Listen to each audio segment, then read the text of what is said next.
since time began. Raw side paranormal seeks the truth, looking for some kind of real proof.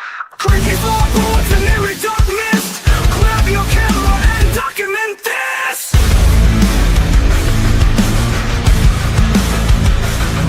No time to run, no time to hide. We are catching all of this on the raw side.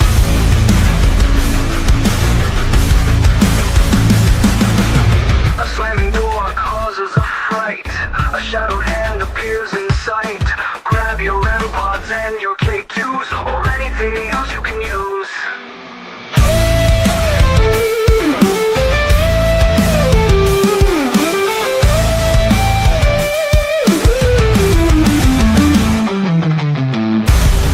No time to run, no time to hide.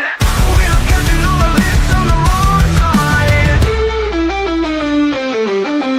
A slamming door causes a fright. A shadowed hand appears in sight. Grab your REM pods and your K2s, or anything else you can use.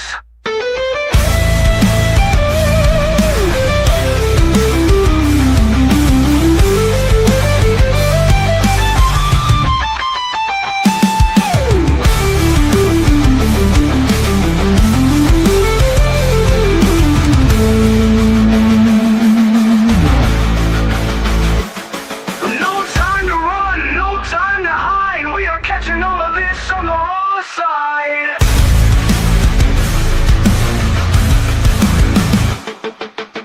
The icy air touches your neck. You feel like screaming, but you stay in check. All's rising up to take the magical flight. You can't believe what's happening tonight. Don't run, don't try to hide. We are catching this all on the raw side. Don't run, don't try to hide. We are catching this all on the raw side.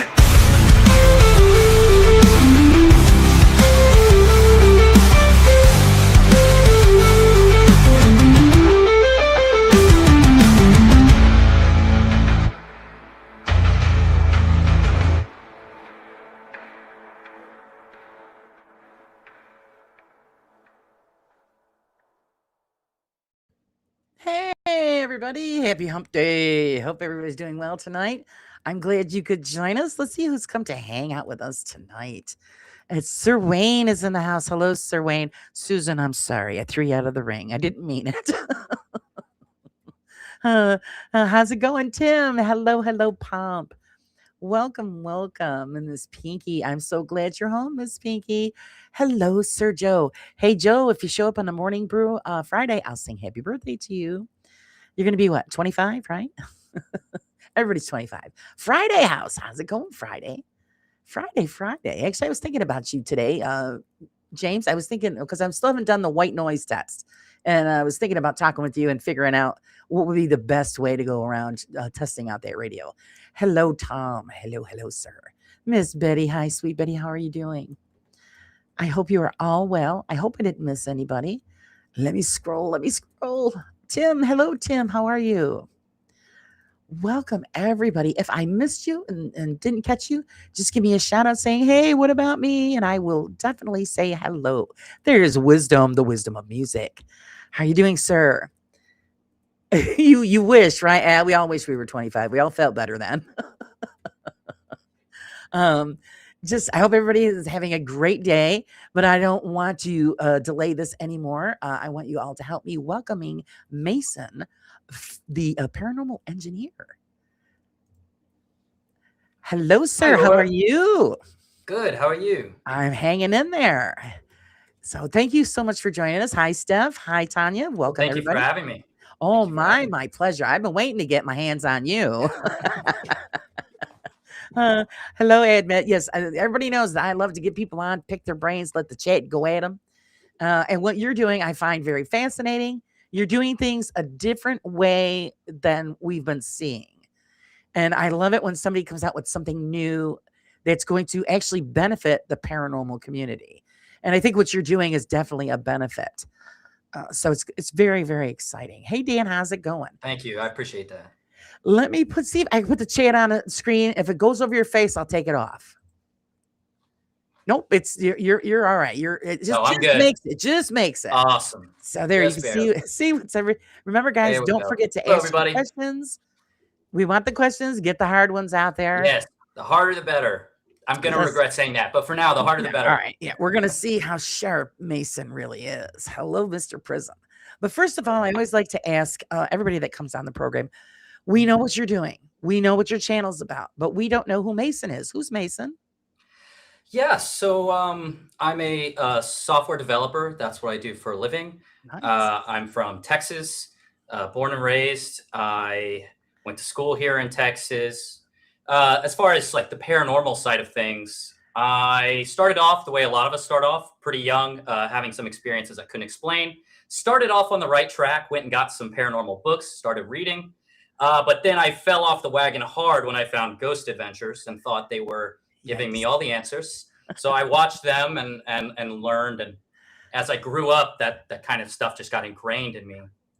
And then, a little bit after high school, I kind of started having my suspicions about Ghost Adventures. Stopped watching for a little while, but continued to have some experiences. And finally, I convinced one of my buddies to go to the Sally house with me because I was like, oh, like the Sally house. I'd seen the Ghost Adventures episode. I'd seen a lot of the sightings episodes, and I was like, let's go check it out. This is going to be awesome. Like, let's go find a ghost. Let's do it ourselves. And he was like, okay. A total skeptic, by the way, like as hard as they come, and he was just willing to go with me. And I was shocked when nothing happened, and I didn't get any good evidence, and it made me kind of rethink things. And so I started looking at Ghost Adventures, and I stumbled upon the debunking community. Beardo showed up in my feed on YouTube, and I watched one of his videos. And when I first watched it, I really didn't like it. I was like, what does this dude know? That he's saying that Ghost Adventures is full of it? Like, there's no way. So I watched a couple of his videos, and I went back to Ghost Adventures. But then I started kind of hearing his voice in my head, and I was like, oh man, he's kind of right. This doesn't seem that legitimate. And so I started watching the debunking community, and that led me down the rabbit hole to Kenny Biddle. And I know you said, I know you said that I'm doing something innovative, but in reality, I think I'm just kind of expanding on what Kenny Biddle set up. And I just went down the rabbit. I watched every video I could get my hands on from the Skeptical Help Bar and all that good stuff. And then I just tried to take that out on more investigations. And Kenny does do some investigations, I think, similar to what I do. I'm just kind of doing them a little bit more often. Although now I think with his last little round, that might change. We might be right at about even again. So, but yeah, that's kind of what brought me here and got me started. Fantastic. Actually, what we have on here, one of the things that Steph is asking is, so is he a debunker? Do you consider yourself a debunker, an investigator, scientist? What do you consider? What label would you give yourself? So I put that I am I'm a software developer by trade, and then a self-proclaimed investigator and a self-proclaimed debunker, because I'm doing both. I go on investigations and I keep an open mind, but I am more than willing to debunk stuff that I think has a logical explanation. So I know Kenny prefers to call himself an investigator. I'm happy to label myself as both. And I think all paranormal investigators to some extent should be debunkers and investigators. But they all are kind of investigating in their own way. So.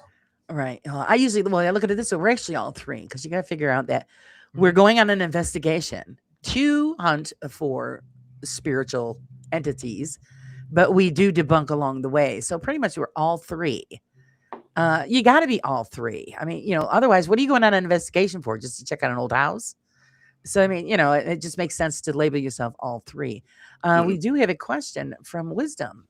He says, have you looked at the code for any of the apps like Spirit Talker, GhostTube, or Necromancer?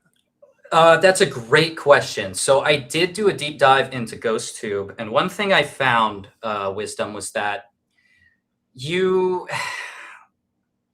it's not really legal to dive in and reverse engineer GhostTube in particular. most of the other apps have similar, terms and conditions.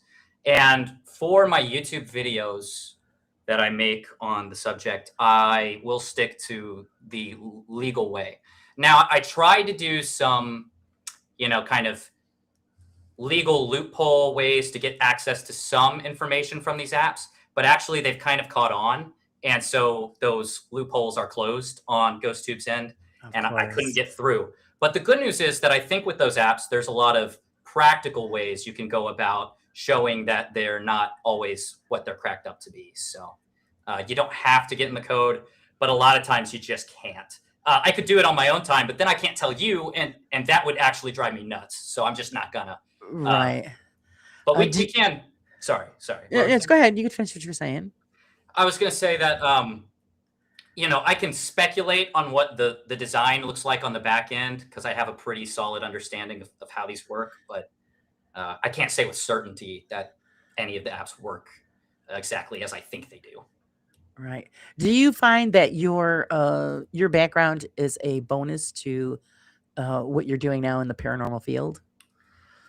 Yes, especially with how prominent the apps have become. I'm not even sure I was aware of how popular they had gotten over the last 4 or so years because I'd gotten Yeah. out for a while, especially when I was in school. I wasn't paying attention. And then when I finally kind of got back in, I was like, oh my God, like these, I remembered some of the apps, but now, I mean, so many investigators use them and swear by them. And yeah, I take a little bit of an issue with that, but Actually, I downloaded one just for fun the other day. It was ghost something. You scan the rooms in your house and let you know if there's a ghost in the room with you. I said, "Oh, I got to play with this." So Yeah. Hey, they're fun to play with. I'm not gonna sit here and say they aren't fun. They are fun. Right. But you need to know that. It.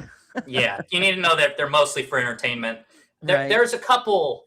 There was one that just helped you see.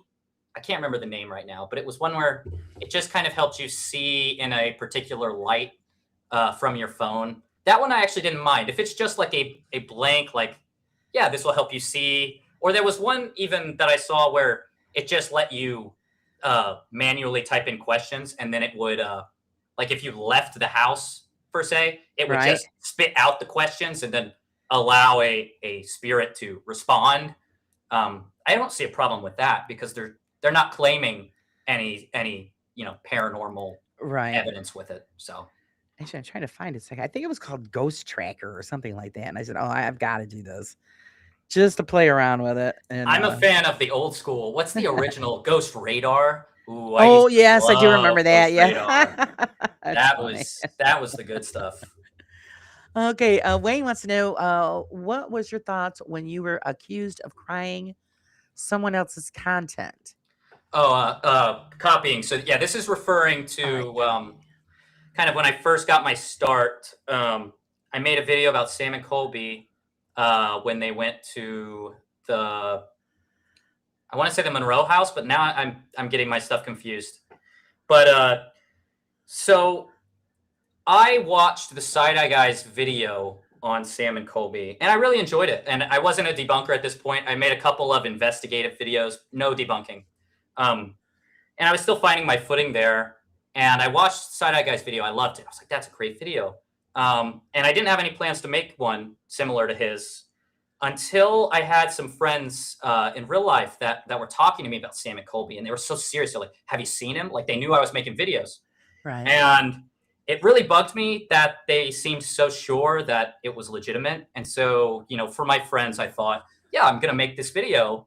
And I thought that the Side Eye Guy had made some good points. And after watching the video myself, a lot of the points were similar to the Side Eye Guys. And that's because I think he was on the right track. And those points would have been similar regardless. Right. But I had watched his video before, and there were a couple things that I had cherry picked that I had seen in his video, and I should have given him credit for. And I was just so excited. I spent over, I think it was 2 weeks writing the script and editing. It was the longest, most drawn out video I'd ever done. I was so excited. Editing. Oh yeah. God, I spent too much time editing that video. For me, by the way, for me to not blink once in that video, it was horrible. It was not a good video even after all that. So I'm so excited. I post it, and I totally should have double checked and given the side eye guy the credit he deserved. And so when the shape reached out and commented and was like, "Hey, the side eye guy's video is pretty similar," I do think he had some points to make there. Okay. And we were able to kind of go back and forth and work all of that out. And I'm a big fan of the shape. I was when he originally reached out to me. Right. I am now, and I don't have any ill will, and hopefully maybe we'll be able to do something in the future because I do love his stuff. Yeah, he's a great guy. His series he does where he lets the fans do the debunk and he goes over it. I love that. Yes. Oh man, it's awesome. Yes, It's he's awesome. great. He does a great job. Yeah. Welcome in, Cree. Welcome in, Miss Raven. How are you? And we do have a question by our question queen, Cree. She says, "You say so many teams use amps and swear by them. Isn't that a broad brush? I know of teams that use them and will say they don't think they are talking to spirits." Oh yeah, there are a lot of teams who use them knowingly for entertainment purposes, no doubt, no doubt. But I would still say that there are more teams that use them and don't explicitly tell their audience, even if their opinions are that it's for entertainment. If you don't make it clear to your audience, you're doing your audience a disservice, I think. But that is a broad brush. There are a lot of teams. We were just talking about this today, the Ouija brothers. I respect the fact that they make it very clear that they are using it for entertainment, right? And while I think there are better uses for your time on an investigation than using GhostTube, that's my preference. And they have every right to do that. And I respect their investigations. And I think they're a legitimate investigation team. And that's not really even a debate. Now, obviously, I reserve the right in the future, if something were to happen to make me question that, I reserve the right to go back and change my mind. But right now, that's how I feel about it. So. Yeah, I haven't found anything that they've done that's made me question what they're doing yet. But it's yeah, you always got to leave that door open. Welcome in, Jay. Question by Sir Pomp here. He says, "Mason, what are the pros and cons of having mercury in your arsenal?" Okay, Pop. Okay, so this is I did an interview with the APRF. They're a fantastic investigation team. Yes, I think they don't want me to say they're doing innovative stuff because they're standing on the shoulders of giants, as they would say, and that's true. But we were discussing how in the past people had used mercury to sense vibrations on the floor, like a bowl of mercury. And I was like, and I made the comment that, if you can't afford the data loggers that the APRF use to keep track of vibrational data, yeah, you could just go back to the old school mercury way, which is do not do that under any circumstances. Right. Mercury is very poisonous. It totally slipped my head in the moment. And then about 20 minutes went by and I see Pomp's comment. He's like, "Mason, you can't do that." And I was like, oh my God, he's so right. Yeah. I gotta issue a correction. Yeah. You're trying to poison everybody. Yeah, no, I made it very clear. I was like, don't do that. Don't do that. Oh, God. My bad. Okay, Friday wants to know, what would you do if you found a DR60 in your stocking at Christmas? Oh, it will probably do what everything else in my stocking does and sit in my closet for 3 or 4 years before I think about it again. I could see Friday House taking it apart and redoing it.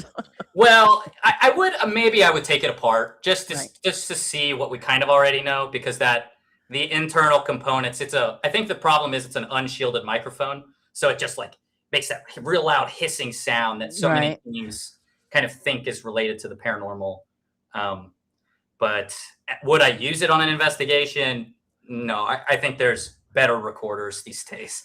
Cheaper recorders too. Jesus. Oh, yeah. The price alone. Oh my gosh. People will pay it. I just think that's crazy. Just use a regular recorder, for crying out loud. And if you're lucky enough, which actually I can say that I'm lucky enough, I still have an old style cassette recorder that I can use. I like that. I like the idea, and I would put that under like innovation, even though it's technically going backwards because you don't see people do it today. So maybe there is something to it. And like with GhostTube, I think we've seen enough people do it. And maybe there's some other idea teams want to try that they should bring into their investigations and not spend as much time on GhostTube, which is what I would kind of like to see. Right. So Well, I did pick up one thing. God, and if I could find the tape, it'd be great. I don't know what the hell I did with it. I did pick up one thing on it at one time, and the sound was crystal clear compared to when, with the digital recorders, you got to sit there and got to listen to it for a while. mhm. This was just totally right out there, and it said, get out. You heard it clear as day. So that's why Yeah. I love using, a cassette recorder if, it's possible for me to use it. I have heard that they say it's a lot clearer. It is. So Friday said he I'll would have use to it. try it Go out. ahead. Yeah, Friday said he would use it to level his kitchen table. You know that you would take it apart, dissect it. Yeah, Come I don't buy on. that either, Friday. I don't buy that. Let's see. Joe says, but using high quality recorder results in less EVPs. My recorder is 32-bit float. If not, they are really good, high quality professional digital recorders. Now, I spent like $32 on mine. It works fine. I mean, it picks up everything, so you got to be really careful with it. Yeah, I think if you have to use a broken device or to use a device that's not meant for paranormal investigation, or if it's not meant for its intended use, like a recorder is meant to capture sound, um, but with a broken recorder, I don't think you should be taking those things, because the DR60, as far as I'm aware, they did send out a mass recall for those because they were broken, because of Right, the chip in right. Yeah, they come right out and admitted that it was flawed. Mhm. I use either tape recorder or a Tascam DR05 to record. That's what Friday uses. Nice. We have another question by Sir Pomp. Pomp says, would you like to collab with Above All? Who would you like to collab with above all, and where, Mason? That's so tough. That's a That's hard so question. tough because I have the answer, and the collab is more or less happening. So I actually don't think I can say. So I'll go with a backup answer. I would love to do. Man, that's so tough because there's so many great Yeah, there is. creators, debunkers. Oh man, it's got to be a toss up between probably. You know what? I'm gonna go with Mr. Gray. I think he's so good. I would love to sit down with Mr. Gray and have him walk me through how he debunks the video editing uh, videos, like top fives, and how he goes about finding masks and wires. I think he's just fantastic at that, and that's an area where I do not have much expertise. I would love to Right. improve, because I'll sit there for 3 hours. I don't see a thing, and I'm like, I Yeah, don't that's what understand. I'm saying. Until somebody points it out. Yep. So I think that's gonna be my answer. Where would I go? Well, I guess to his house, right? Because I'm sitting down to watch the master at work. So I guess that's where I'm at. But My question is here: if you were able to make up your own dream team, who would be on that team? oh man, oh, that is tough too. Mr. Gray, obviously. I'm gonna take the Crow. No doubt about that. I'd probably get Beardo and Seg, and then switch over. I want to get Friday House. I think he's got excellent technical skills that I need him for, and a lot of innovation. I think Right. so. We can cover that ground, and then I would take a couple of true paranormal investigators. The not the debunker style investigators. I'd probably get Joe Vitale in there, maybe. I think he'd be an excellent person to have on. He's got a lot of experience, and then I would take the APRF. So I would take Lisa and Wes. They're lovely. And Nice. I am missing people, by the way. Right. It's Well, very off the cuff. If I didn't say, if I could, I would take pretty much everybody. Right. Right. Well, because everybody has their own special gifts, so it is hard. Yeah, everybody has their own perspective that I think is incredibly useful. Oh, I forget Kenny. What am I doing? Get Kenny, Yeah, too. you can't forget the Dream Crusher. I can't forget the Dream Crusher, That's and I'm right. practically taught by the Kenny Biddle School of Knowledge. I There would you say if go. there's one person I've learned the most from, it would have to be Kenny. I can see. Yeah, a lot of people can claim that because he does his homework, and it's great. Hello, Rob. No, I didn't shrink. It's just that the camera angle. Guys, I've been having issues with the camera, so I try not to touch it because then I get all glitchy. So Saving the pennies to get a new one. Okay, let's see. Did I miss a question? I don't want to miss a question here. Over here. Do you think that there has actually been real paranormal caught on tape, but has been overlooked and close as not real? Um, I think the problem is my real answer is like maybe. The problem is that to prove without a shadow of a doubt that it was paranormal and not a mundane explanation is almost always impossible, right? You need something that I think the APRF does really well, which is a lot of extra data around the event. So it's awesome if, like, say, a phone suddenly flies across the room and hits a wall, which is kind of an over exaggeration because that would look pretty paranormal. And say you could confirm that it's not CGI, string, whatever. There are still a few explanations, but it would be really something if you also had a data logger that was tracking temperature and it suddenly drops 30 degrees in the room. Like, that would be amazing. And it would also help correlate the idea of cold spots with paranormal phenomena that people always talk about. So I think that's where most of the problem is, that people aren't going in with the right equipment to give us a more definite answer to this kind of thing. So Right, right. Let's see here. Joe says, "Don't investigate with Kenny. The ghosts don't show up when Kenny is there." I've noticed that. Have you noticed that trend? That every time somebody brings Kenny along, the ghosts go on vacation. Something up with that. I think Kenny's paying them yeah. off.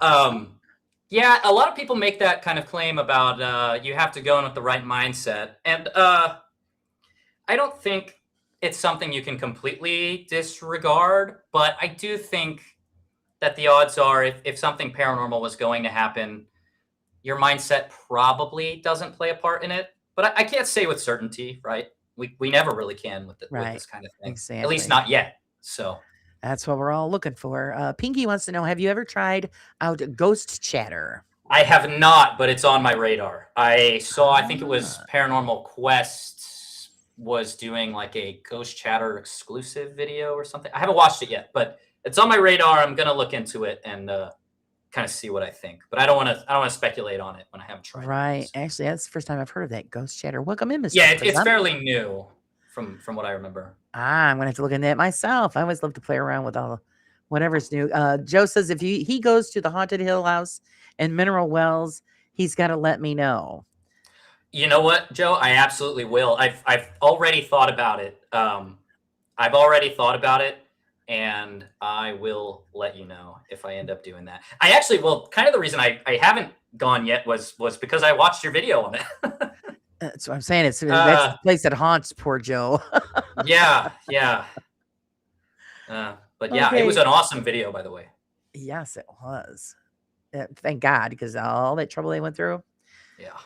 So, hello, Alessio. Great wrestling. We enjoyed it. Even though I got thrown out, I was robbed again. I knew it. Jay wants to know, question, why do you think people believe that the electronic devices we have today pick up paranormal activity? Who was the first person to come up with this idea with no proof? Good question. Ooh, that's a great question, and I'm not sure I can answer it 100%. There's been a few. The idea came around. I think it got mainstream popularity in the 90s, but I think it might have been late 80s when the first kind of paranormal ideas for electronics came into focus. At least if we're talking about the more like recorder, that's kind of the avenue I'm going down here. But I think the reason comes a lot of times from a lack of understanding of the equipment. It's especially true for apps today, like GhostTube. Like, most people don't understand how these apps are designed. They don't know how software is developed, and that's perfectly okay. But to use these devices on your paranormal investigations, I think you need a thorough understanding of every device. Get your hands on the manuals and read them front to back. If there's Right. something you don't understand, you need to understand it before you're going to use it on your investigations. Like the biggest one is the EMF devices that are out there. People don't understand that in most cases first of all, there's EMF everywhere, but also that the regular kind of EMF devices don't work because they only measure one axis, and or is it? See, I don't even understand. I don't use them, so there's a lot of things I don't understand. But I believe that to use the EMF devices effectively, you would kind of have to spin them in this weird circle to get all three axes, the X, Y, and the Z axis, to have it give you useful information. And obviously, it doesn't even record that information, which is my biggest problem with it. I would love to see more teams invest in equipment that records data for the long term and doesn't just like blink on and off. Right. Well, what equipment do you recommend, or what would you use during your investigations? I would use scientific, and when I say scientific, I mean data loggers that would be used by electrical engineers and other types of engineers to record certain types of data. Vibrational data loggers are great. Temperature, humidity data loggers are great. And I would use your standard. I think the best thing you can do is pen and paper and write down everything and anything you can think of. Write it down, remember it, and hopefully it can be of use when you go back through after your investigation's ended, and you can kind of piece together the puzzle that way.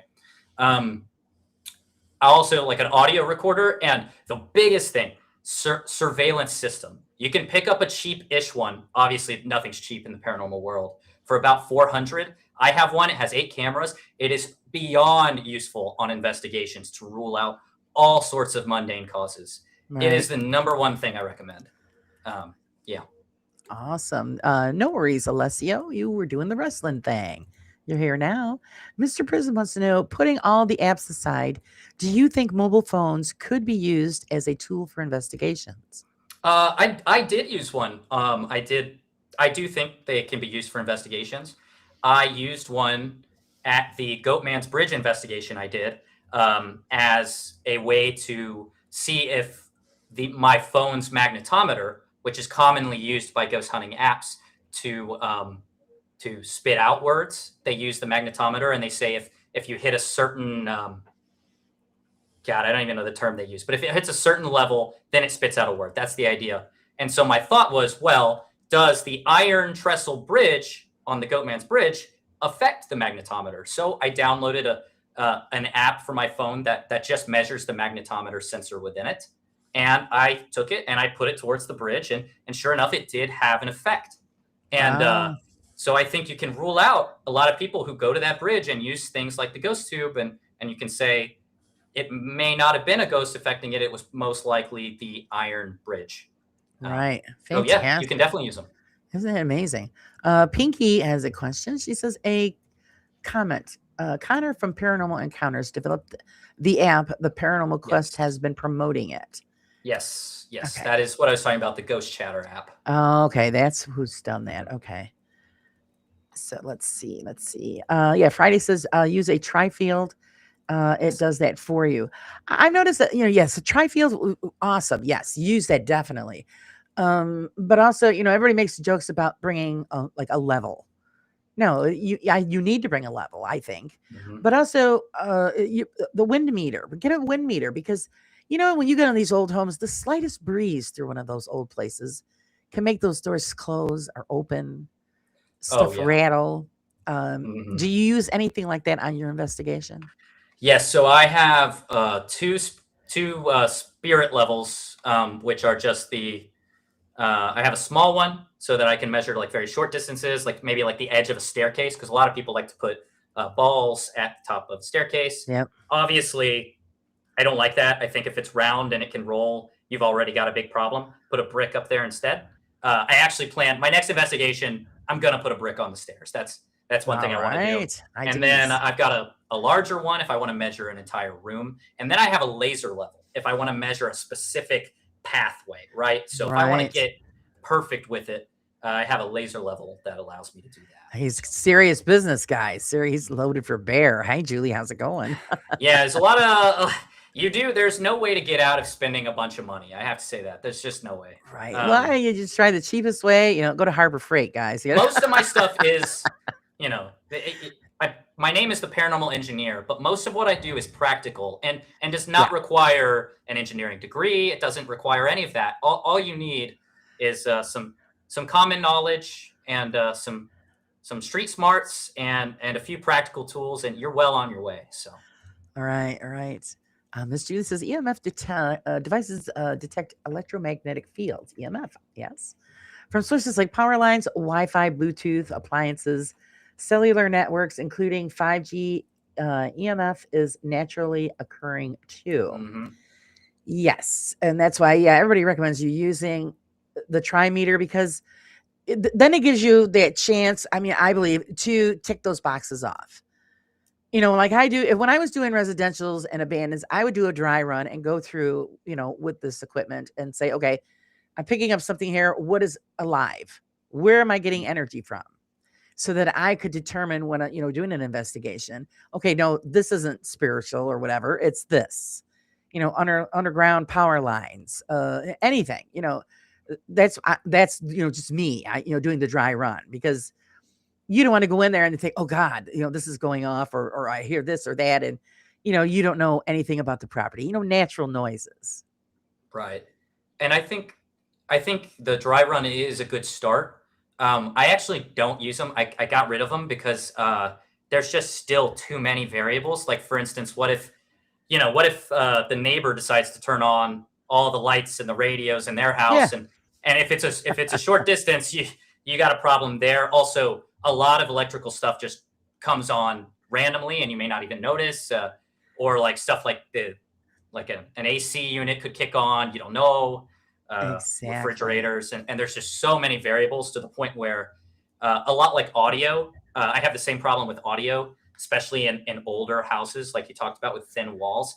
There's just so much contamination that it becomes Oh yeah, almost useless. Um, exactly. so I got a prime example. Back in the when I was younger, and with the CB era time, there was a gentleman in a neighborhood. They used to call him the preacher man. When he would flip the switch on his CB radio, it used to turn on my friend's appliances in his house. really, that's awesome. That I mean, that's power. So can you Yeah. imagine? Okay, you're trying to investigate. You're up the street. This guy turns on his radio. That is it. He has destroyed everything. Hmm. And I Yeah, and mean, there's I don't also know the what he was idea of. running for antenna and electricity for that CB, but holy crap. Mhm. That's crazy. Yeah, that's Yeah. awesome. Jay says, sorry, I know I'm being a pain. You're not a pain. That's what this is all about. Ask the questions. But who came up with the idea that paranormal uses energy and an energy that we can detect? Ooh, God, I don't know the answer to that. I That's been around for a long time. I think there are paranormal historians that would have a much better answer than me. So I can't speculate on who, but what I will say is that right now we know almost nothing about the paranormal. When I say almost, I'm actually lying to you. We know nothing. Nothing. We have no idea what Yeah. if the paranormal is out there, right? Because we still don't know. We have no idea what can affect it, what it can affect, or how it interacts with the physical world. And for that reason, I think people kind of latched on to the electronics in the age of electronics. As electronics became more and more part of daily life, I almost think it's a cultural shift. The same way, prior to a lot of electricity, ghosts had kind of a whole other set of qualities to them. So I think it's just part of the cultural shift. Yeah. I think of it as just how you grew up and what your beliefs are. Because I normally ask, and I'm going to ask you, what do you believe that we become after we leave the physical body? I was always taught that we're energy. And so naturally, that's where the energy idea comes from because you're transformed into pure energy. Yeah. My only issue is that I don't know what energy is most of the time when people talk about it. And in this case we don't know, right? Like after we die, we may become some new form of energy like you're talking about. Right. There's no evidence against or for it, right? It's just Right. your up to your interpretation. My interpretation again is that there is life after death. What exactly it is, I have no idea. I don't know what kind of form I will take. Hopefully, it's a form that allows me to travel from. I do not want to be dead and stuck in one house. That sounds like hell. It Or at the sounds very least, sucks. Yeah. I hope I die at Disneyland so I can have some fun, right? Like I do not want to be stuck in a house for all eternity. That trying to communicate with Well, ghost I look at hunters it like this way. I myself. mean, if you're a ghost, you can go where you want. I mean, Hopefully, but a lot of people kind of think that that they're they're stuck. tethered. Yeah. Hmm. Yeah. And it could be in some, incidents. Like if it's something violent or, some kind of a tragic thing, or a lot of people say that they don't even know that they've passed on. So they're just reliving the life that they had. So I mean, there's just so many explanations that we come up with, and we don't know if any of it's true. All I know is I hope I could travel at warp speed and get to where I want to go quick. Hey, I agree. 100% on your side with that one. Admit said spirit level question mark. Spirit level is kind of a funny term because it refers to the liquid inside of the level. Essentially, you're just checking the slant of the floor. So if a floor seems to go like this, you can use a spirit level, which has a little bubble in it, to determine, is it 100% a flat surface or is it crooked, right? Right. And if it is crooked, a lot of times stuff will roll, and it'll roll even if the slant is very, very minor, right? Which is why Exactly. every investigator needs one. Right, because you don't with that slight slant and vibrations from people walking around, outside Mhm. contamination. Of course, eventually something is going to just jiggle its way to an edge and fall off or Yeah, fall over. Kenny Biddle did a great video on that with the baseballs on the stairs. If you've Yep. seen it, it's a fantastic. I'd recommend you go watch if you want to learn more about that. Yes, So, definitely, definitely. Let's see. We have a question for Sage. Have you caught anything? Let's see. Have you caught any things while investigating that? I don't think she meant to say while investigating that you found interesting. Tell the kitty to get off your lap, Sage. um, I have found. Well, it depends on interesting, right? Are you asking paranormal evidence or maybe like a good debunk or? So I found a lot of great debunks as far as the paranormal because I'm assuming that's kind of where we're leaning with this. Um, Honestly, not much that I couldn't rationally explain as something else. When I was in the Sally house, this was one that caught me off guard when it first happened. There was a we had gone out, and it always happens when you leave. We had left to go get some food. We'd set up the initial security system, and we left. And when I came back, I checked an audio recorder I'd left in the nursery, and what I heard was what sounded like a little girl screaming. I mean, it was like a blood curdling scream. Ugh. First, really caught me off guard. Thankfully, I had a security system and I had taken detailed notes on everything I had seen, not just in the Sally house, but around it. Because what I found was the house next door, there was a truck parked out there. I'd made a note of it. I said, there's a truck parked outside. It's a big truck. And so when I saw the scream, or when I heard the scream, I went outside of the nursery and I looked at the window closest to the recorder, and that truck was outside. And I said, we better figure out what's going on at the house next door. And as it turns out, that truck was doing some renovations on the house. And I can't 100% confirm because he was somewhere inside the house and I never saw it. But I'm pretty sure the sound is a mechanical saw of some kind Oh. that carried through that window, and it sounded like a scream. But in Wow. reality, it was a mechanical saw. I always wanted to make a video on it. I hadn't gotten around to it yet, but See, that's that amazing that you would yeah, figure that out. Yeah. and that's why you need to be taking as many notes as possible. I write everything down, And everything. that's wonderful. A lot of people don't do that. I've said that to a lot of investigators. Well, we've got video and we've got audio. Yeah, but they could be corrupted.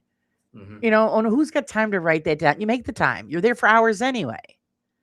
Yep. You something happens. Oh, quick! This, and then it's quick. You write it down and you've got it. So then, when Yeah. you do return to that site at a later date, see if you collect the same data, and then you could compare the two.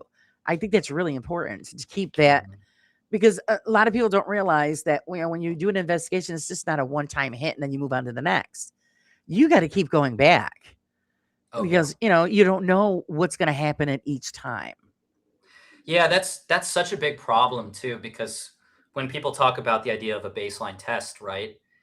Every day needs a new baseline, and and if we wanted to do it the correct scientific way, you would have to go for probably a year and Yeah. take baseline measurements every single day at that house Yep. so you could get a full understanding of the picture of what it's like. And I would honestly say, realistically, a lot more than a year, but we'll all be long bankrupt before you hit the 1 year these days. Yeah, Because jeez. these places are so expensive, and I love doing it, and I'm really hoping that I can kind of get my channel monetized and help fund some of this because of how much I'm spending out of pocket right now. We It's all have that insane. dream. But I do it for the love of the game. I Yeah. will continue to do it. I'm happy to do it to kind of show this new style of investigation, and hopefully more people come to follow the school of Kenny Biddle, as I'm calling it, because I don't want to take credit for an idea I didn't have. Hey, Goth Gal, welcome in. Lurk away. Yeah, I totally understand it. And I get it. Everybody wants to go to the famous places. Yeah. But I would love it. I always say this to everybody, please go to local places in your own hometown. Hmm. It doesn't cost you a dime. We want to see new places, new things, and and follow old folklore. Like you said, you went to the Goatman's Bridge. Go to places Mhm. like that where Mhm. because there's tons of folklore, no matter where you live, it's got it. Right. And so people want everybody to dig into those kinds of things. I think it would be really great to see. Yeah, there's no place that's more haunted than another place right now. We can't confirm any place is haunted. So start Right? your investigations wherever you can, even if it's at home. Hey, maybe you got the world's first provable haunted house. I don't know. Yeah, Try that's it right. out. Test it. There, Joe says the difference between a ghost and a spirit, according to the paranormal field, a ghost is trapped in any location. A spirit can go anywhere. I didn't come up with that belief. Yeah, see, it all depends on how you look at it. Yeah. Also, like the poltergeist, I noticed depending on where you look online, poltergeist has like 100 definitions, Oh yeah, and I cannot prove pick one where. Yeah, you just pick your favorite. Pick your poison and roll with it. As and far go as I'm with it. concerned. Hi, Petals, how are you? Hi, Cuddles. When explain to us, what do you do when you go on an investigation? Tell us step by step how you do the investigation and what you use during this investigation. So first thing, research. Investigation starts long before I get there. Long before I get there, I'm looking at mostly claims. When I go into investigation, I want to look at the claims. Who's been there? What did they capture? What do I think about what they captured? And then I start formulating a list of items that I should bring to test those claims. That's why I'm there. If something else happens that's outside of the testable list of claims, awesome, but not my primary focus, right? So I will compile a list of actionable things I want to do when I get there. The first thing on that list is always set up the security system because it has microphones and security cams, and I can knock that out quick. And then if anything happens after that point, well, I've got it.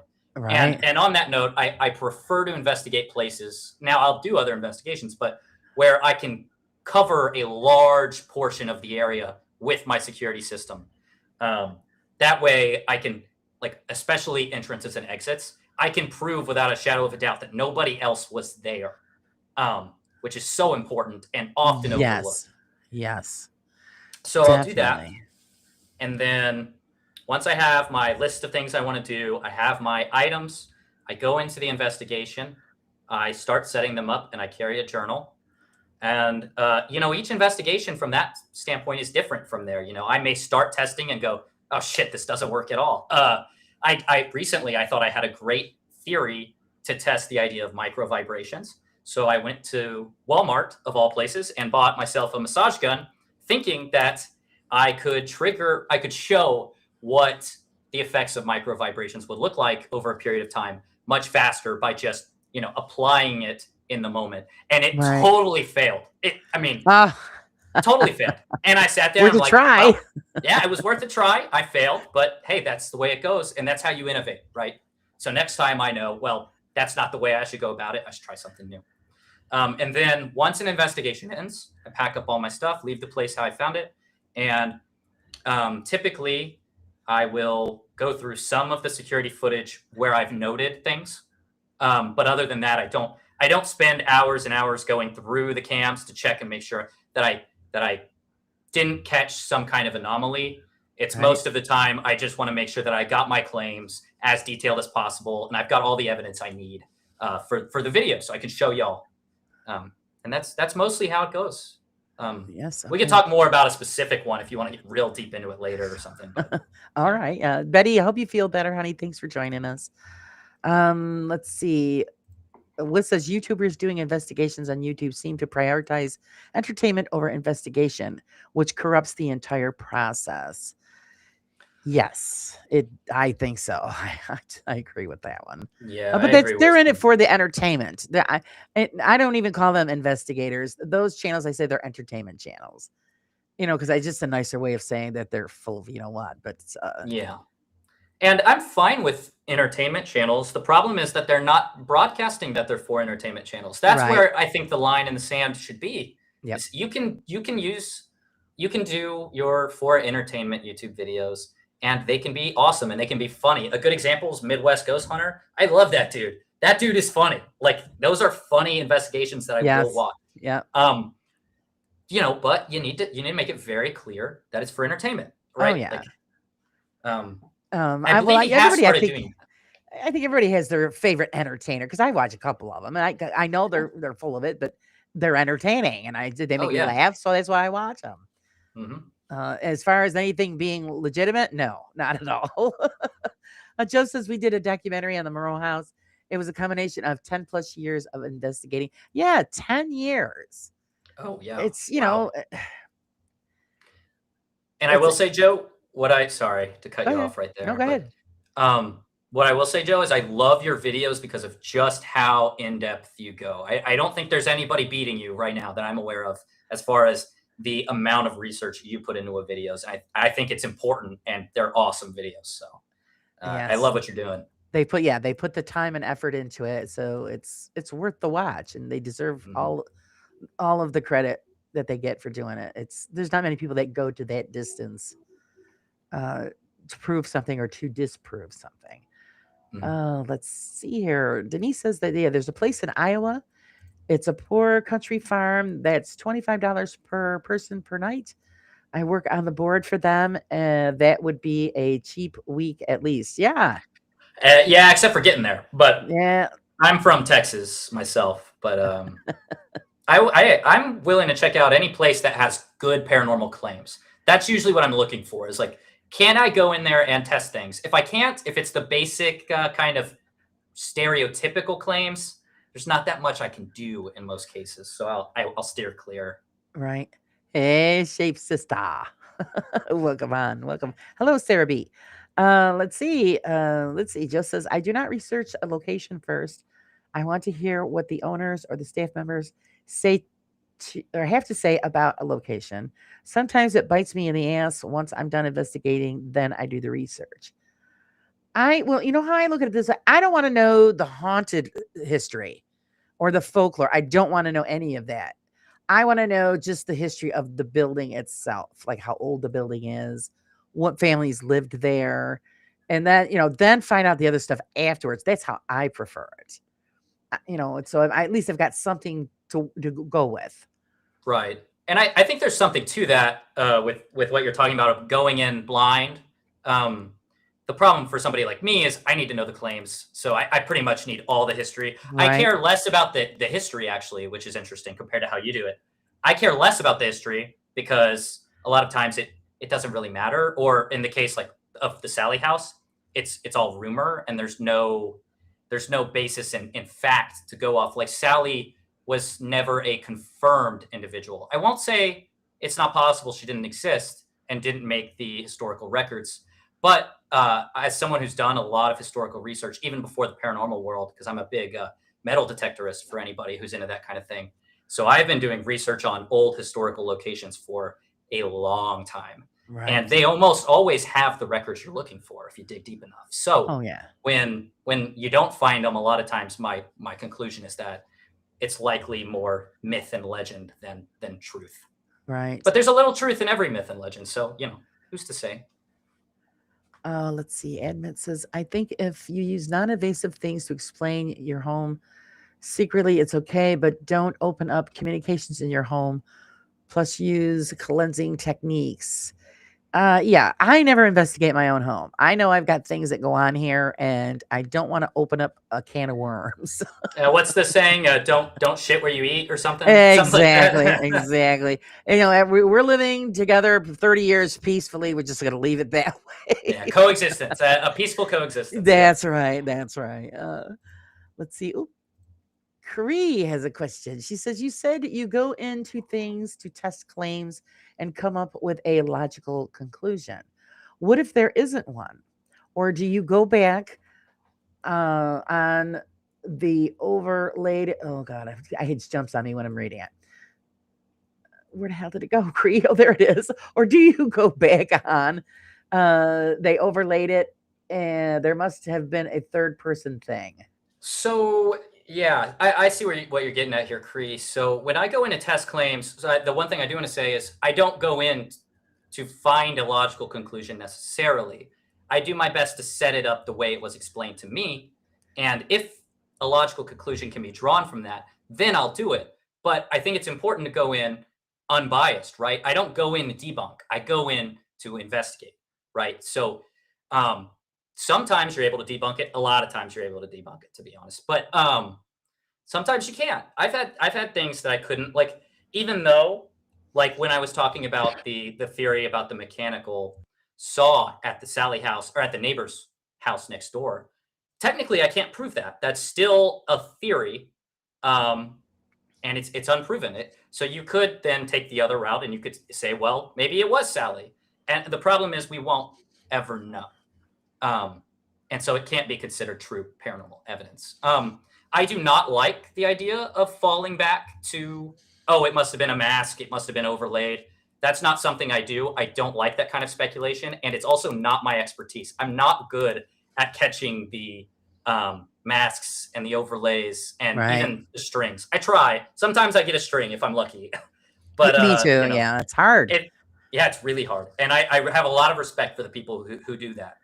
Well, and not for nothing, you got to give credit to the ones that do that stuff because, they must take a lot of work to set that up and then do the edit so that nobody can see it. Yeah. That's dedication, man, when you really want to fake people out to that extent. I know. Yeah, I don't want to give them credit. I don't want to give the fakers credit, but I will give credit to the debunkers who sit Debunkers. through it, losing their sanity. Oh, And yes. I can't imagine how they're still sane. For the Because most there's part. some of them think I I'd have can't lost it even, by I then. can't watch some of them. They make my head explode. It's Mhm. just, yeah. And I will say, Mike from Real Evidence has been doing a killer job as of late with his Right. debunks. Just killing it. So Fantastic. Welcome on, stuff. TARDIS. Let's see. Wayne says, where did the name Sally start?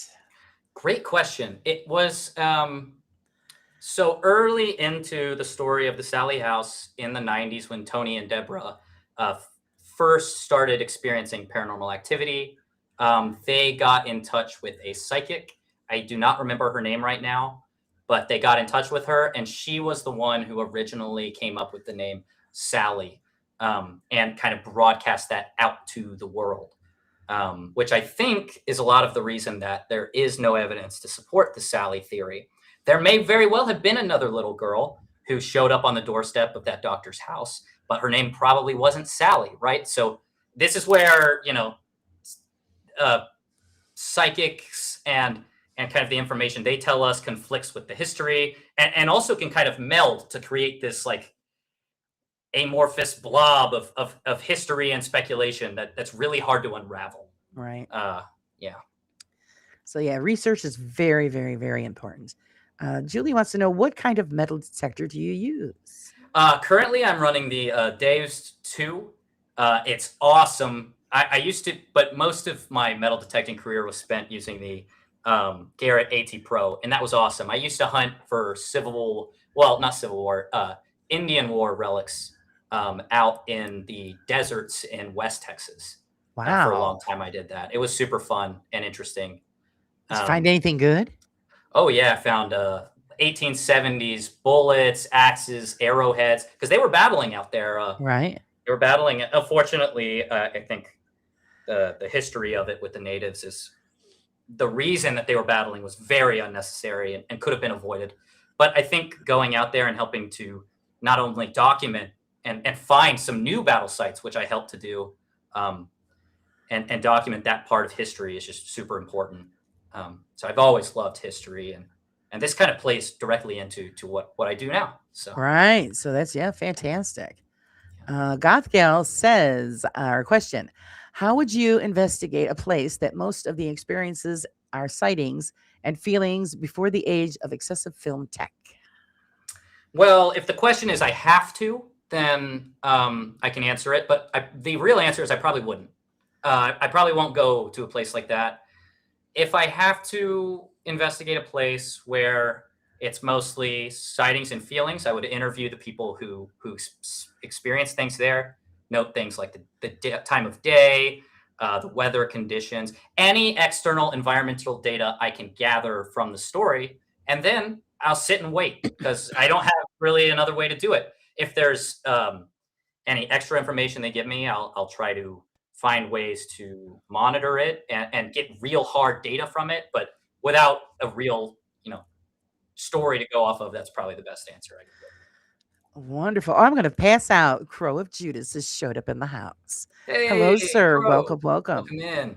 He said he just wanted to say, hey, real quick, and that Mason is really awesome. I am totally fanboying now. Oh, No, Crow, oh, come on. I'm the oh. fanboy. Oh.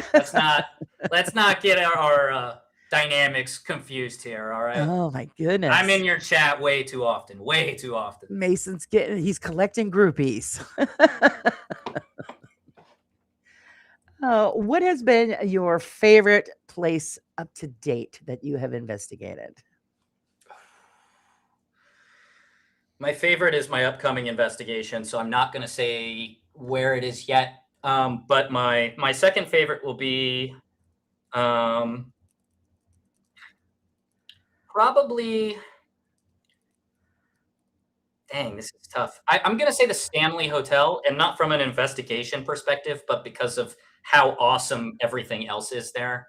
Um, I've gotten to go there a couple of times now, and the wedding chapel and the tunnels that run underneath the hotel are so cool. And the Wow. history is so interesting. And then you have kind of the idea is that it's built on limestone, which I don't subscribe to that theory, but it's neat, and the views are just spectacular. So that's the place I recommend. I was actually there recently and did a ghost tour, and it was a lot of fun. So Amazing. Wasn't there one of the stories is a young girl froze to death on that property way back when?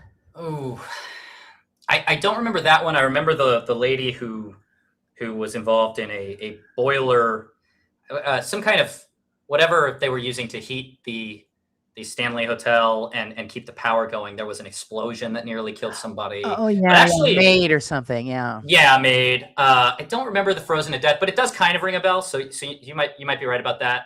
But the surprising thing about the Stanley Hotel is there wasn't actually that many notable deaths, Right. over the years, and still they claim like a lot of paranormal activity, which I think Right. is kind of interesting. Yeah. Pretty interesting. What are your thoughts on the Conjuring house? Do you believe that that's actually haunted, or maybe the grounds are haunted, or do you think the whole thing is just all hype? I think the second that you bring Ed and Lorraine Warren into the story, you've got to throw everything out the window. So I just got to give a blanket no. I'm happy to see that Jason Hawes is the one who seems to be, and I try to keep up, but I'm not super caught up. I'm happy to see that he's the one who seems to be winning this battle for the Conjuring house. But as far as is it potentially paranormal? I wouldn't go investigate there probably because of Ed and Lorraine Warren and their influence on everything that's happened there. I think they've been proven time and time again to be, not telling the truth. So, Right. Very interesting. Have you ever been to a place that you've investigated and you won't return?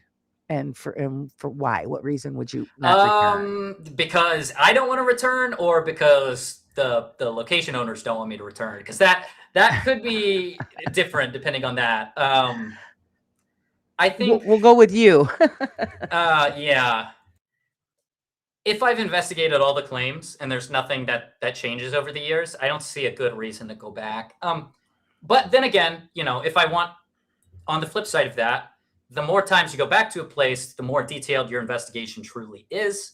So if you have that ability and it's something close by, I'd like to go time and time again and try to get like the most thorough, to be the most thorough investigative person at a particular location would be really cool.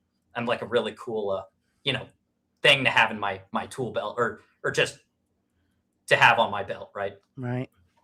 Has there ever been a place that you have been to that has actually frightened you or caused some sort of fear?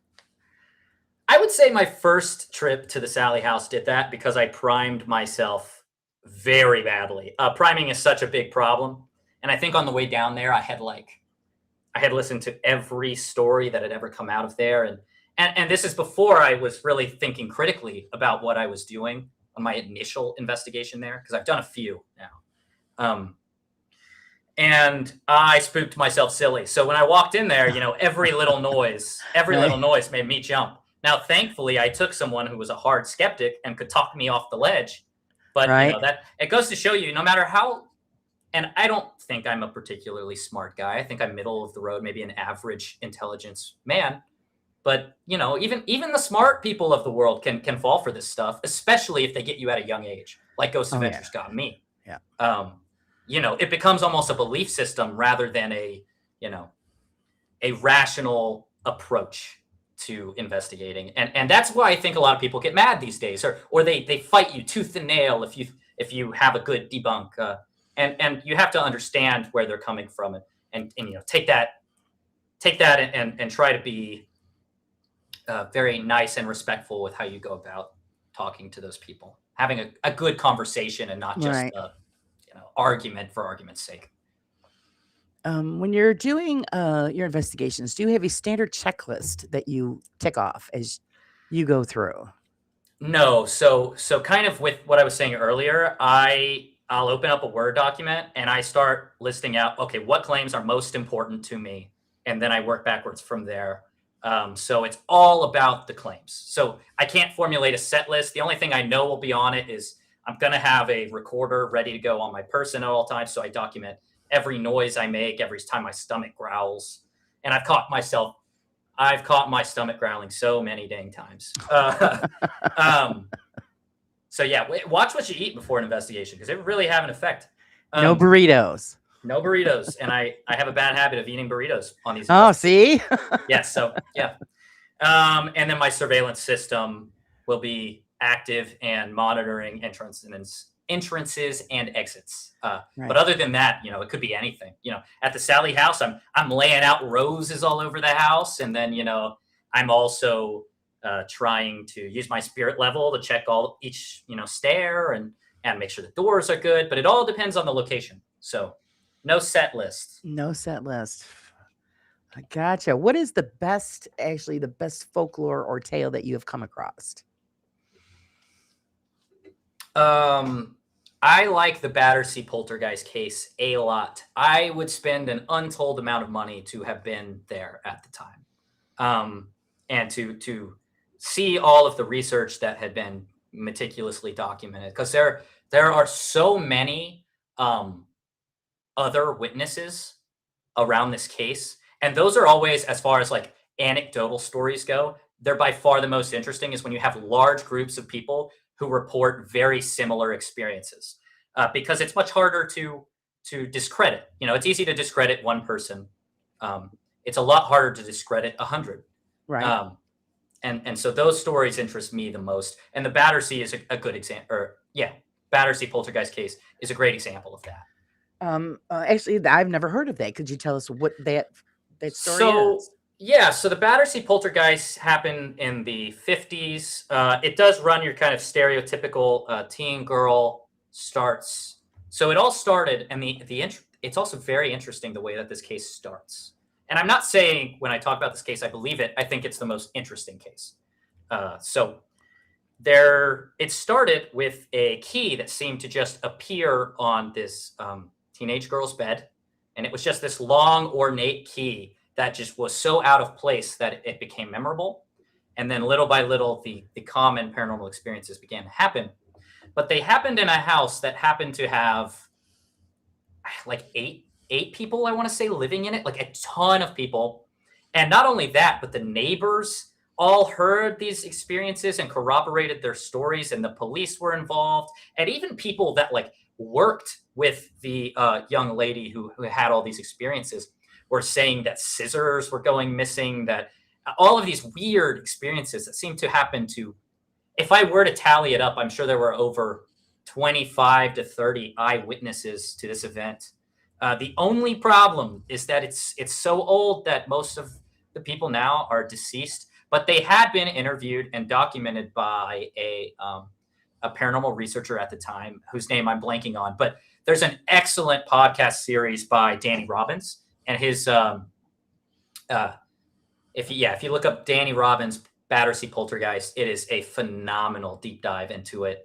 And he does the whole team skeptic, team believer part of it, which I always enjoy. I always wish he'd give a little more time for the team skeptic side.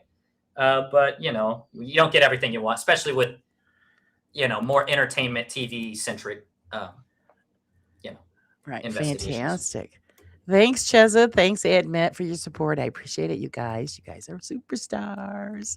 We're not going to do the yeehaw. We only do that when we don't have guests. I don't want to scare anybody away. So Hey, yeehaw is perfect for me. the I'm yeehaw, a you want Texan. to hear? I'll play a yeehaw just for All right, let's do Mesa. it. Let's do it.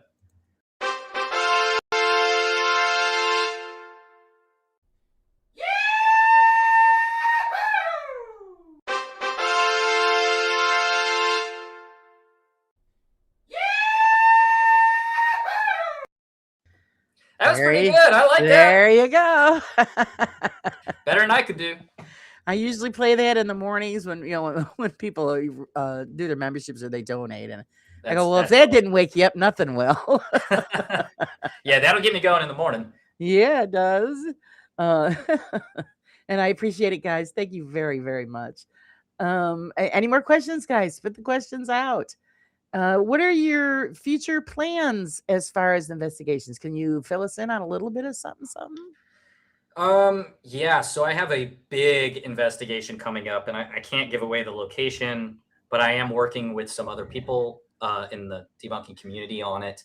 Some people I really look up to and am really, really excited to work with. And it is going to be, it's going to be something. That's what I'm saying for now. But my approach and what my channel kind of does, I do deep dives into paranormal stories, looking at the facts, like how much of this can we actually corroborate is one thing I really enjoy doing. And then I obviously have my full-blooded paranormal investigation videos, which I also really, really love. And then kind of the debunking other people's paranormal investigations, like Sam and Colby types. And I'd like to do some more. For now, I've done the more, famous and popular guys, but sometimes I think they're so unbelievable that I should actually take a closer look at people who are more in the realm of reality, I think. So I'll have a look at some other people's investigations. And when I say debunk, I don't always mean it. A lot of times I just more focus on their investigative techniques and what I think they could improve. And that's kind of my style. Those are my three big ways that I go about my videos. So Right. that's what you can expect. Yes. Hi, Mrs. Prism. Yes, I have some great subscribers. They are very generous. Yeah, I love them all. We've got a question from Friday. Outside of the paranormal and programming, what are the other interests that you invest in? So metal detecting is a big one. Whenever I decide that I've done too much debunking or editing or whatever it is I'm doing that day, I want to go touch some grass, I'll get out and I'll find a good spot and go metal detecting. And then I also really enjoy wakeboarding and the stock market is another big thing I'm really into. I love the stock market and kind of getting into that. Now, am I any good at it? No, I'm barely up, but I am up a little. So tell me, I have investments too, and I have no idea what any of it means. I just started it years ago, and I just hear it. You do whatever you do with it, and apparently it's doing really well, but hey, I don't understand any of it.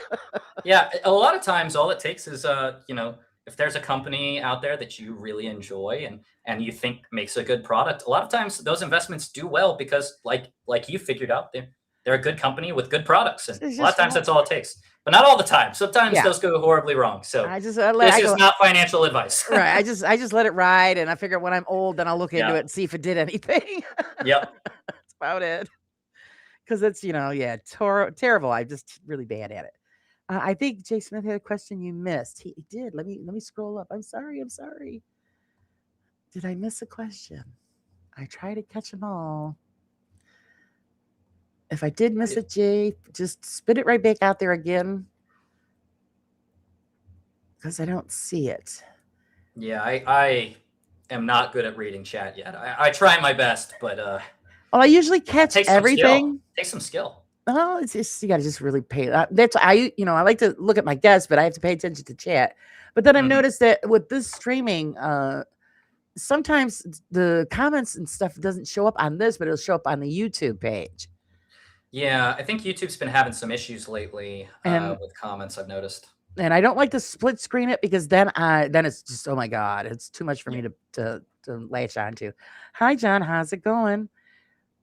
So yeah, Jay, if you did ask a question, Jay had a question as well. Yeah, spit it out for me again so that because I can't find it. So I'm sorry, my bad.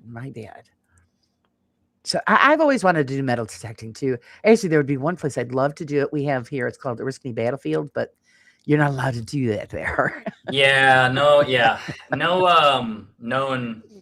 Well, how should I say it? No historical sites. You can't metal detect historical sites. It's got, as awesome as it would be. Oh, it would be awesome, but yeah, you're not allowed to.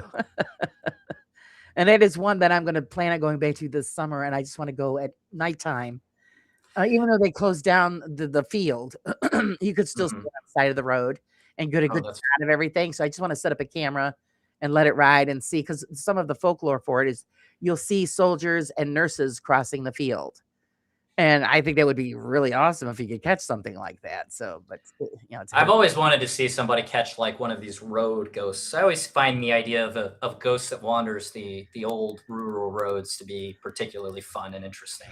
Scary, actually, because you're picking up somebody and then they disappear in your vehicle. That would freak me out. Like the ghost hitchhikers. Ooh. Yeah. That'd be a freaky experience, but I guess that's what we're in it for. Okay, Sage has a question. If the paranormal does exist, why do you think everywhere doesn't seem to have paranormal experiences? It only seems to be certain places, because fact is there are more dead people than living. That's a great point. Most people seem to subscribe to the idea that it has to do with violent death or trauma.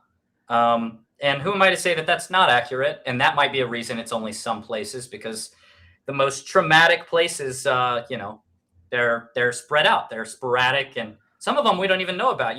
My apartment might be sitting on an Indian burial ground that had the world's largest, battlefield on it. We don't know. And it's just been so long, it's been forgotten over time. Right. You don't know. So I think that's the current theory people subscribe to. I also like the idea that maybe the paranormal is less ghosts and more mental. If we're going to subscribe to the idea that the paranormal is confirmed real, obviously. Right. Like maybe this is some kind of subconscious manifestation, and maybe only some people have this ability. There's so many theories that I think are interesting and worth looking into and testing, right? If you have a theory, by all means, get out there and test it. Test it as many possible ways as you can.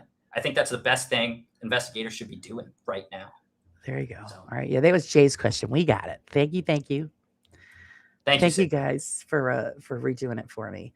Mr. Prism says, I'm still looking for a Crossroads demon. Could use better guitar skills. Is it worth it? I don't know. My favorite TV show is Supernatural. I would love to see a Crossroads demon. I've actually got the mark of Cain right about here. Oh, at some point I'll end up. No biblical stuff. I just really love the show, and it was a cool symbol. All right. Right. But yeah. So, what is the one thing that you actually would like to experience during an investigation? God, I would love to experience. I'd love to see an apparition. That would be Now, there are reasons people see apparitions besides the paranormal, but I try to make sure that I've gotten enough sleep. I go into my investigations unbiased, unprimed, and in good mental health so that if I were to see some kind of crazy apparition, it would be much harder to dispel as being psychological, right? So that would be something I would just absolutely love to see. I'd also love to see something move in a way that defies physics, because almost every paranormal item that you see move in videos can be explained by physics today. So I would want to see something really crazy, like just something you could not look at and go, yeah, that makes absolutely no sense with the laws of physics as we understand them. That would be Right. very interesting. They would be amazing. Totally amazing. Now, have you ever done any residentials? Has anybody ever asked you to come to their home? No, and To I check wouldn't things do out? it. I wouldn't do it because I'm not a I'm not trained in how to handle those situations, because in a lot of cases you can be dealing with people who are in rough situations, um, and I know that I do not have enough experience to be doing that kind of thing. And personally, I just don't want to. A lot of times they don't. They may have very valid claims, and they may be very reasonable people, but it's a real gamble. You never know who's on the other end of that phone call when you first talk to them. So you never know. And for that reason, I leave it to people, the professionals, or at least people who have a lot more experience. Right, right. Yeah, because there's a lot that goes into that. And it's a long-term commitment. Mm. That's actually one of the reasons why I stopped doing it, because you can't just, hit the place, say, okay, this is what's going on, and then move on to the next. But people do, and that's the Yeah. craziest part. Like you'll watch, I've seen a lot of Ghost Adventures episodes where they do just that. He'll go into a house, scare the living shit out Yep. of the people, Yep. and then be like, "All right, see ya, I'm leaving." And I'm I'm like, outta "What here." are you doing? You're leaving these people in such a bad state. Yes. You need to do more." And maybe they are doing stuff behind the scenes, but to me, it really doesn't look that way. So I am Right, because speculating they a little, don't, but they don't let you know if they are, following up or yeah. continuing I with would these love to people. see the follow-ups just for my peace Right. of mind, honestly. Right. But then you do get the ones that are just jerking your chain. Like I think Joe Vitale went through that with residential, where they ended up they invited a bunch of friends over, and then the one girl was hitting on him, wanted to know if he was married and had a girlfriend. And I'm thinking, oh my God, see, this is the kind of thing you got to deal with. That would make me so angry if that happened to me. I'd keep my cool in the moment, but after I left, I would be Yeah, so mad. I'd be like, yeah, I'm done. Like bringing. I think he I ended feel up like leaving. Yeah, I feel like I heard about this. I don't remember who I was watching when I heard about it, but like they invited their friends over to watch the investigators, right? That was what happened. Well, I guess they were requested to go check out the home, and they asked if they could have friends and stuff over, and he told them no because of the contamination and all of that, Oh my and pretty goodness. much letting them know that it wasn't a game that they were playing. But then when they showed up, yeah, they were all sitting in the living room waiting, and then the girl pulls Joe to the side and asking him personal questions, and he's like, "Oh man," and yeah, I think they ended up leaving. They told him that they weren't going to do it. Yeah, if you don't have respect for the investigators that come into your home to try to help you, by the way, Right, because right, and there's I not think much. Yeah, yeah, I pretty much think that they were just doing it just as a game. And you're taking up people's time, especially if you have to travel a long ways. That's an expense just for you to, have a little fun. It's just ridiculous. Do the investigation yourself. yeah, that's terrible. Let's see. Sandra says, "What do you take along with you for protection?" Nothing. Mainly because if those theories are true, right? I'm out there to get evidence however I can. If whatever spirit is in the house feels like scratching me all up, well, good. At least I'll have it on video, and I'll look like I got attacked by some kind of rabid squirrel. But it'd be awesome. I'd be, guys, look at me. The proof's right here. And I'd take a swab, and I would swab it, and I would put it in a little bag. I still need to get one of these, like a forensic kit. Right. So one of the things I still need to add to my toolkit, I would swab it, put it in a forensic kit, and I would ship it off to a lab and be like, test this for everything you possibly can. Right. Something's off with this. Right. Well, to go along with that kind of a question, do you believe in demon activity or demons? I think demons have become such a buzzword now in the paranormal field.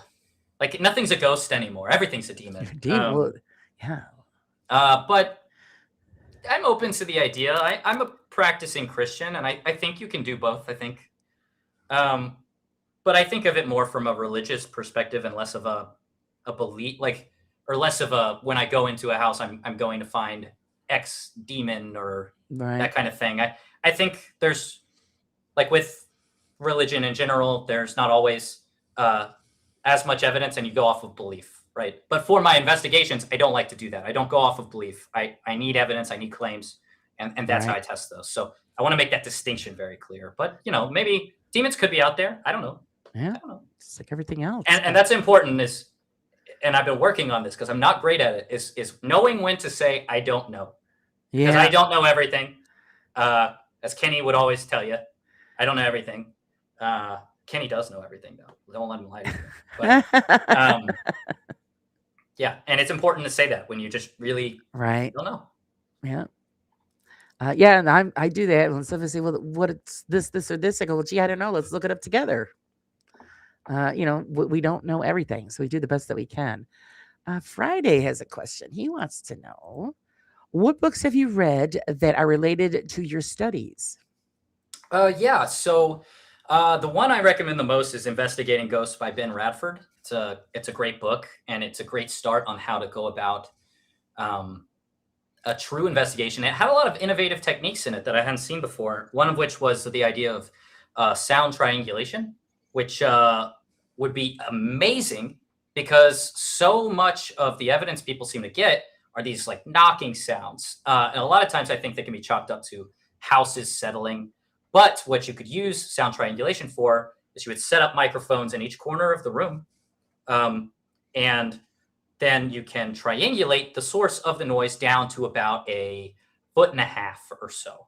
And so you could say, yeah, this noise in this moment in real time came from here. And I think it also has a lot of great ideas and perspectives on the idea of real-time investigation, which is so important. You need to investigate while you're there. If you're having to try to figure stuff out by the time you leave, most of the time you're just not going to be able to reach a solid conclusion the way you can when you're there at the location. So that's my favorite book. A lot of other books I read are more like, they'll be more technical about either the equipment or the manuals, right? Because it takes a while to read these things, and you need to read about your equipment more than anything else, I think.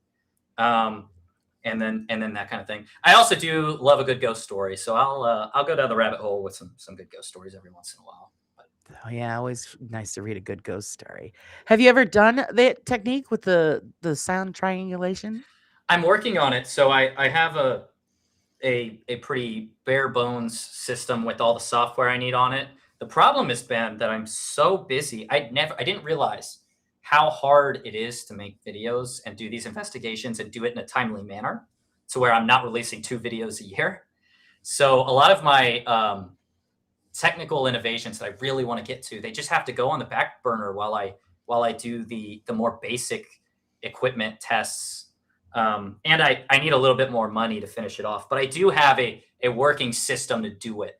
I just need to kind of put all the pieces together and then design a bit of software around how to illustrate where the sounds are coming from in real time, which is super important. And that piece I have to create myself. Fortunately, I have the skills to do so. It's just more a matter of having the time to commit to it. Right. And I've got a couple other ideas I want to get out first. So. Well, so yeah, because Admin wanted you to explain triangulation. I think he pretty much. You wanted more like. Which one did you want him to explain? Triangulation is the more microphones, the better. Is the way I understand that. So they call it triangulation, but in reality, the more microphones you add, the better. So quadrillation, if you want to use that word, is probably also an acceptable way to talk about it. Because I said every corner, but in reality, you could use 3, you could use 4, you could use 5. It's all about like how the sound travels and when it hits each microphone. All right. That's how you're able to figure out exactly where the source came from. Is those minor differences in when the sound reaches the microphones. So yeah, pretty much what you're saying is the more the better. The more the That's going to merrier. give you a better tracking. Yes. So yeah, there you go. That's good to know. Because I never really thought about. Well, like I said, I try not to carry all. If you actually carried everything that you wanted to bring, good Lord, you'd have like a suitcase and a half full of stuff. So it's. That's a great point, Laura. Because also that's the other part is like the feasibility of using it every investigation. If I have to spend 5 hours setting it up, then that's not feasible, right? It has to be quick. It has to be I set it down and it does its job. And right now it's just not there yet. There's more to be done. I might even have to have a true. I know there's a few companies out there that will make you custom equipment for whatever it is you want to do, and I may eventually have to go that route just so I can also incorporate things like failure rate, because if I make a device myself and I don't understand how often it is going to fail, then I can't realistically say I know for sure that the source is accurate. All right. So. All right. Well, then you need to pair up with Friday, because I'm always telling Friday he needs to come up with some kind of equipment that we can actually trust that's giving us accurate data, or to the best of the ability. I have been emailing back and forth with Friday for a while now, talking about some of these ideas. And he is better than me. I will say without a shadow of a doubt. I am a software man, and I like the hardware and I understand it enough, but I have my limitations because it's not my expertise. And so I need to reach out to others and talk to people who it's more in their wheelhouse. Every time I have any kind of question like that, I go contact Friday. Mm-hmm. That's what I do. And he does a great job of explaining, and he's also a very good investigator. I've been enjoying his live streams lately, and I know others have too. So keep it up, Friday. It's awesome stuff. Yeah. So you guys just collab and come up, because I've always said that it would be nice if people, especially who have been in the field for over 30 plus years, and they have collected so much data and information, that get together with all of these people, compile all of this data, and then work with people like you and Friday to come up with something that we could actually say, well, gee, this is actually doing something. Instead of a bunch of lights lighting up. You know what I mean? Yes. So, Laura, my dream would be to have groups of paranormal investigative teams armed to the gills with data loggers. I would send them out to all of these paranormal locations.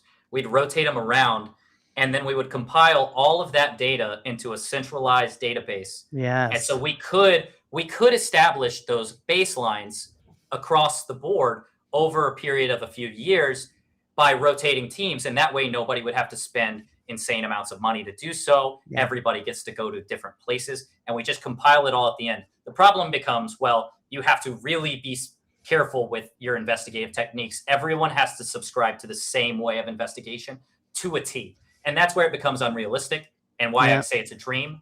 But, in the future, I think there are teams of scientists that could do this. But currently we just don't see it. So yeah, that's the problem. And we're not going to move forward until somebody changes it up, like you said. And I think it's very important that we do get that data and get it collected and move forward from there, because right now everybody's just doing the same thing. I think the shakeup has started. I think the debunking community is growing, which is good news for true investigative teams, because we're beginning to bring innovation. It's not just the debunkers, the true investigative teams as well are bringing innovation and highlighting the flaws with the current techniques. So I do think in the future we will see better and better investigations, and hopefully that will lead us to some real, if the paranormal's out there, some proof of that, right? Right. That's the dream. Yeah, it is. Sandra wants to know, did you ever catch something that you can't debunk? Oh, yeah. But it's usually just the limits are usually because I don't have enough equipment. Like I said, this stuff is so expensive, and like for sound triangulation, a lot of times I hear noises on investigations that I cannot explain. And the reason isn't that they're necessarily paranormal, it's that I don't have a way to tell where they came from. I don't know if it came because, like you said earlier, like could be a trucker outside using his CB radio to Yeah. contact whoever, and somehow, that has made it into the house and it was picked up by a recorder. Who knows, right? Um, and so it's the limitations of my investigative techniques for now. But the dream would be, as those happen, to make my kit better and better, so I have less and less limitations like that. Right. Well, come on, Ryan. How's it going? No, a question I want to also for you is what do you believe that if there is something trying to communicate, do you believe that they are communicating at a lower frequency that we are not able to pick up maybe with our own hearing, but that's why it might show up on a digital recorder? And if you think, if we tweak the equipment, do you think we would pick up more EVPs? I think the theory is as good as any other, but the problem is there's just no evidence against or for it right now. But when you say tweaking the recorder, I do think that you should not tweak the recorder, and we should use the devices as they're intended. Now, if you're saying just tweak some settings, that's perfectly fine.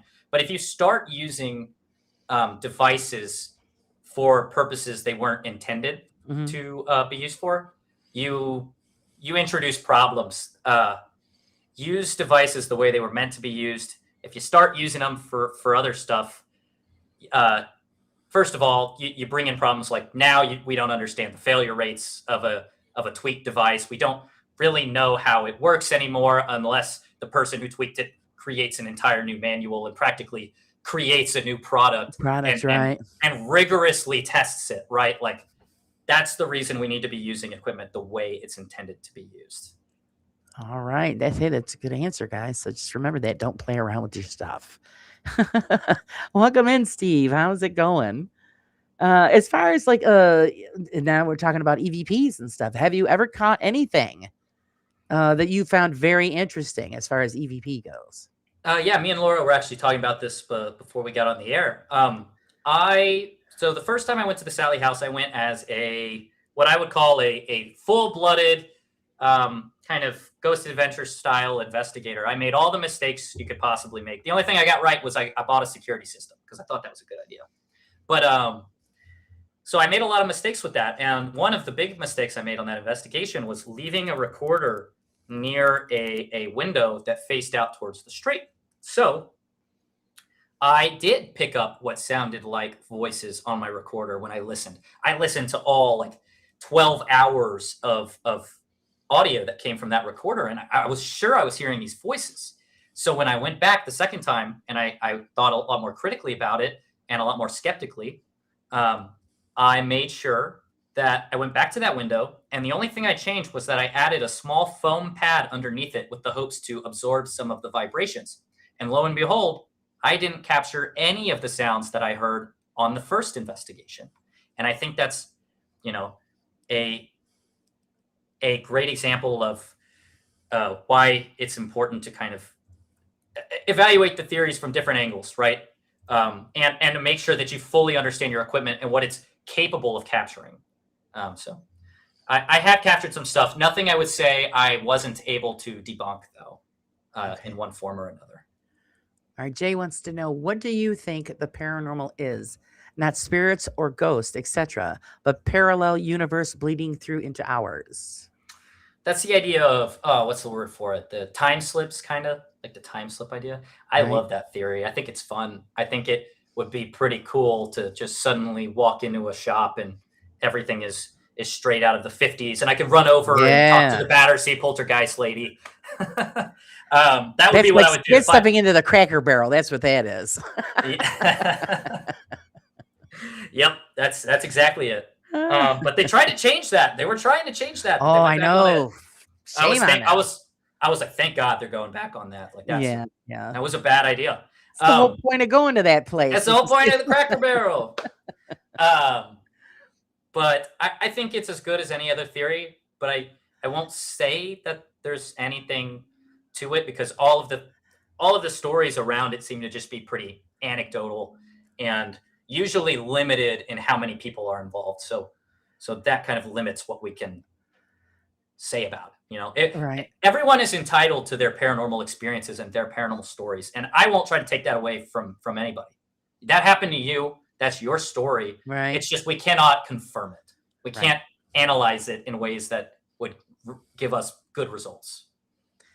Exactly. Let's see here. Ryan says, I like the idea of having different teams going to the same location and doing the same experiment and see if they get similar results. Very good thinking.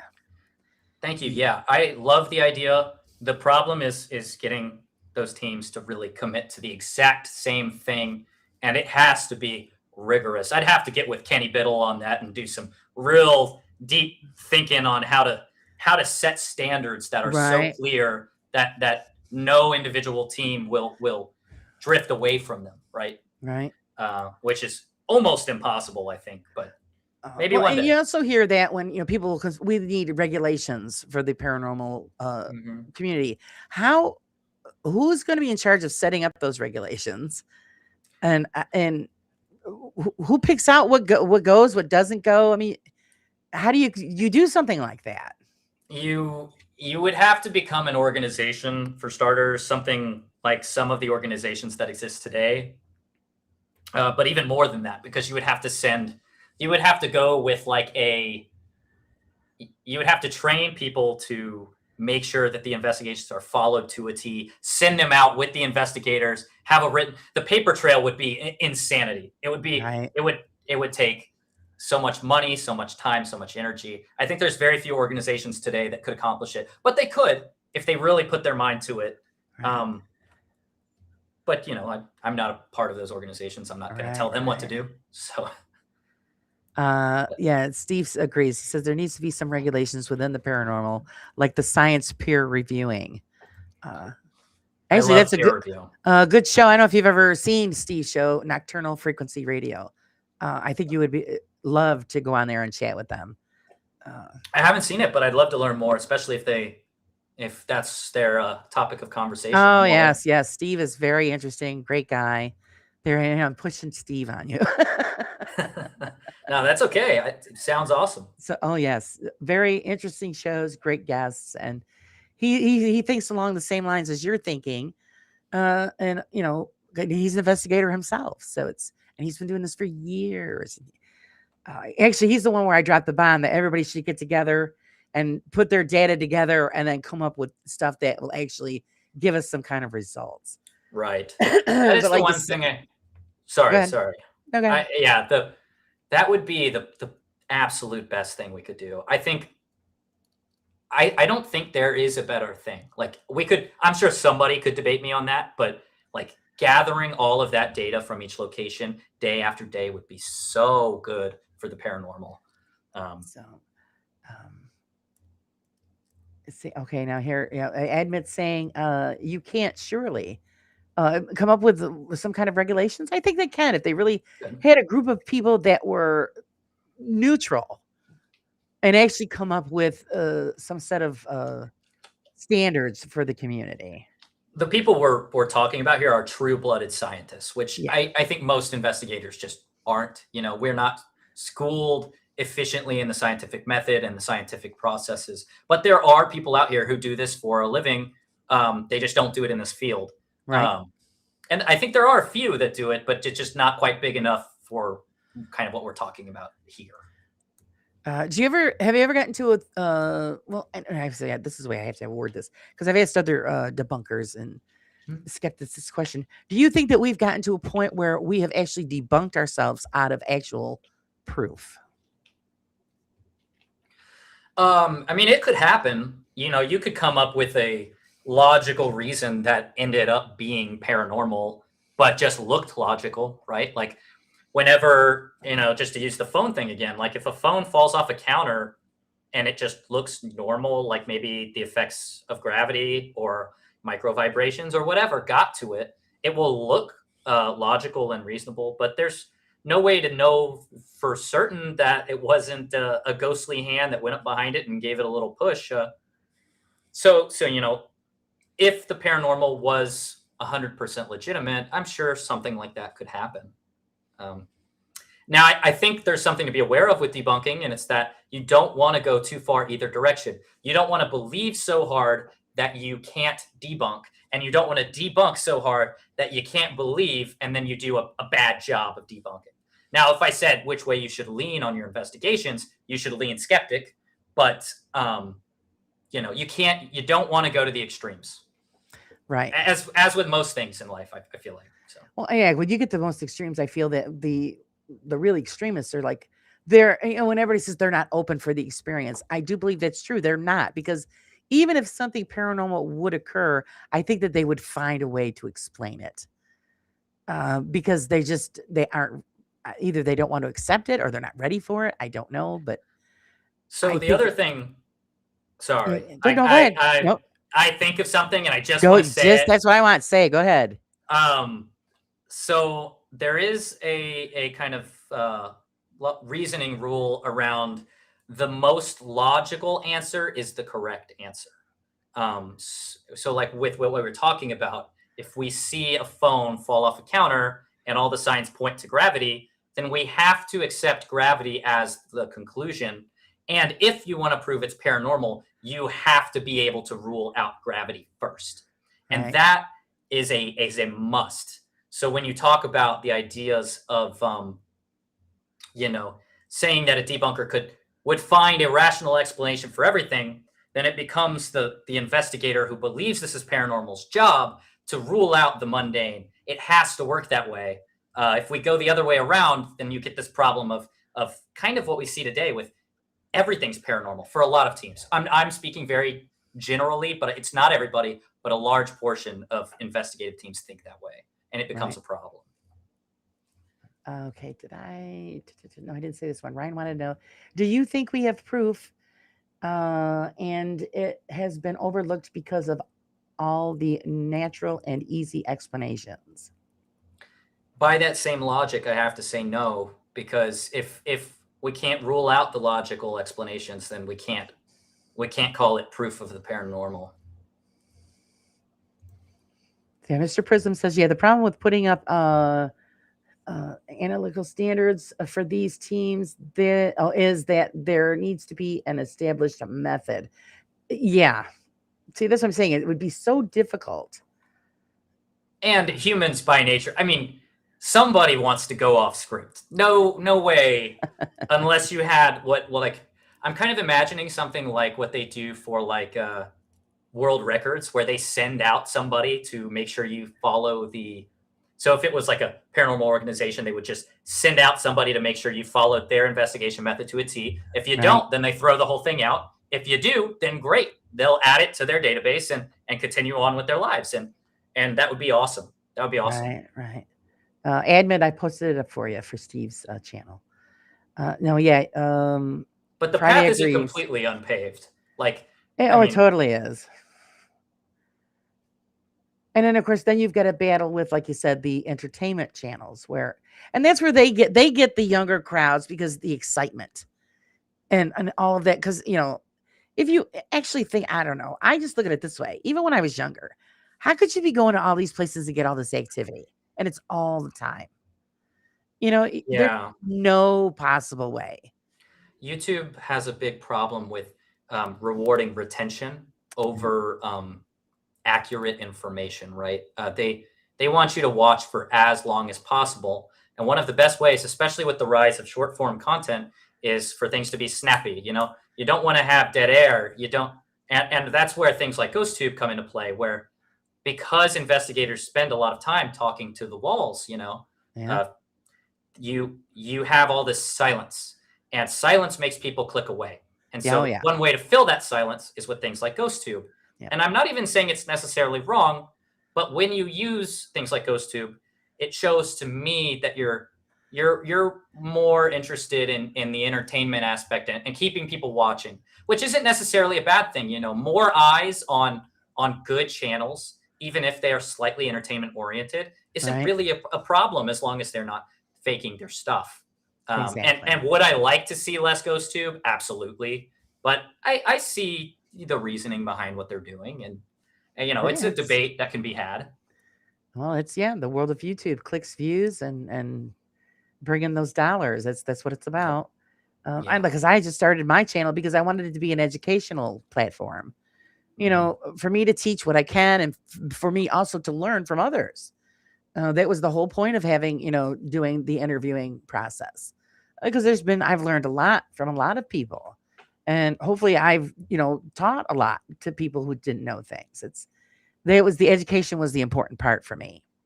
Right. And I think that's the right reason to go into it. And what I want to do with my channel is twofold. One, I want to show people better investigation techniques and methods. I want to show people another way to investigate that I thought was sort of, again, we're all standing on the shoulders of giants, like Peter Underwood, for example. But take what Kenny has done and run with it and continue it. And maybe in the future, other teams will pop up. And the second aspect is showing viewers a way to think more critically about what they watch. Because a lot of times I think people kind of, when they watch something, they turn off that little section of their brain devoted to critical thinking. I know I did. Like, I am just as guilty of it. I'm still guilty of it, depending on what I'm watching. And in some cases, I think it's fine to do that. But also in the paranormal world, you need to be thinking critically about what you watch. One of the best ways to do that is to show people with like videos where I watch other people's investigations and I think critically about it. And my hope is that inspires others to think critically as well. Right. Yes. Awesome. Yeah. And Jay has a comment here. It says, do you think that any of these fake channels, like the Crayola twins, etc., might have actually caught something paranormal, but because of their BS have been missed? I think so. It's been missed. It's possible, but the thing is, once you fake one thing, I'm throwing out everything you do after that. Exactly. The trust is broken. Once trust is broken, in my opinion, you cannot restore it. It's gone. And even if they hadn't, they're still not using the right equipment to validate any of it anyways. So. Right. Friday says, Laura was the first to have me on YouTube podcast, and I'm grateful that, I like being everybody's first. Yes, it was an enjoyable show, Friday, and you are welcome anytime. Let's see. I know Mr. Prism still thought science is hard fact. What we want breaks scientific methods beyond the known realm of physics. And then, there's so many rabbit holes that you can go down. And that's actually the beauty of it. I want to say that this isn't completely the fault of investigators either. The paranormal, by definition, because it seems to be so rare and such an anomaly, it's inherently extremely hard to use the scientific method to gather evidence for it. It is not nearly as easy as other fields, and for that reason, or reproducible, right?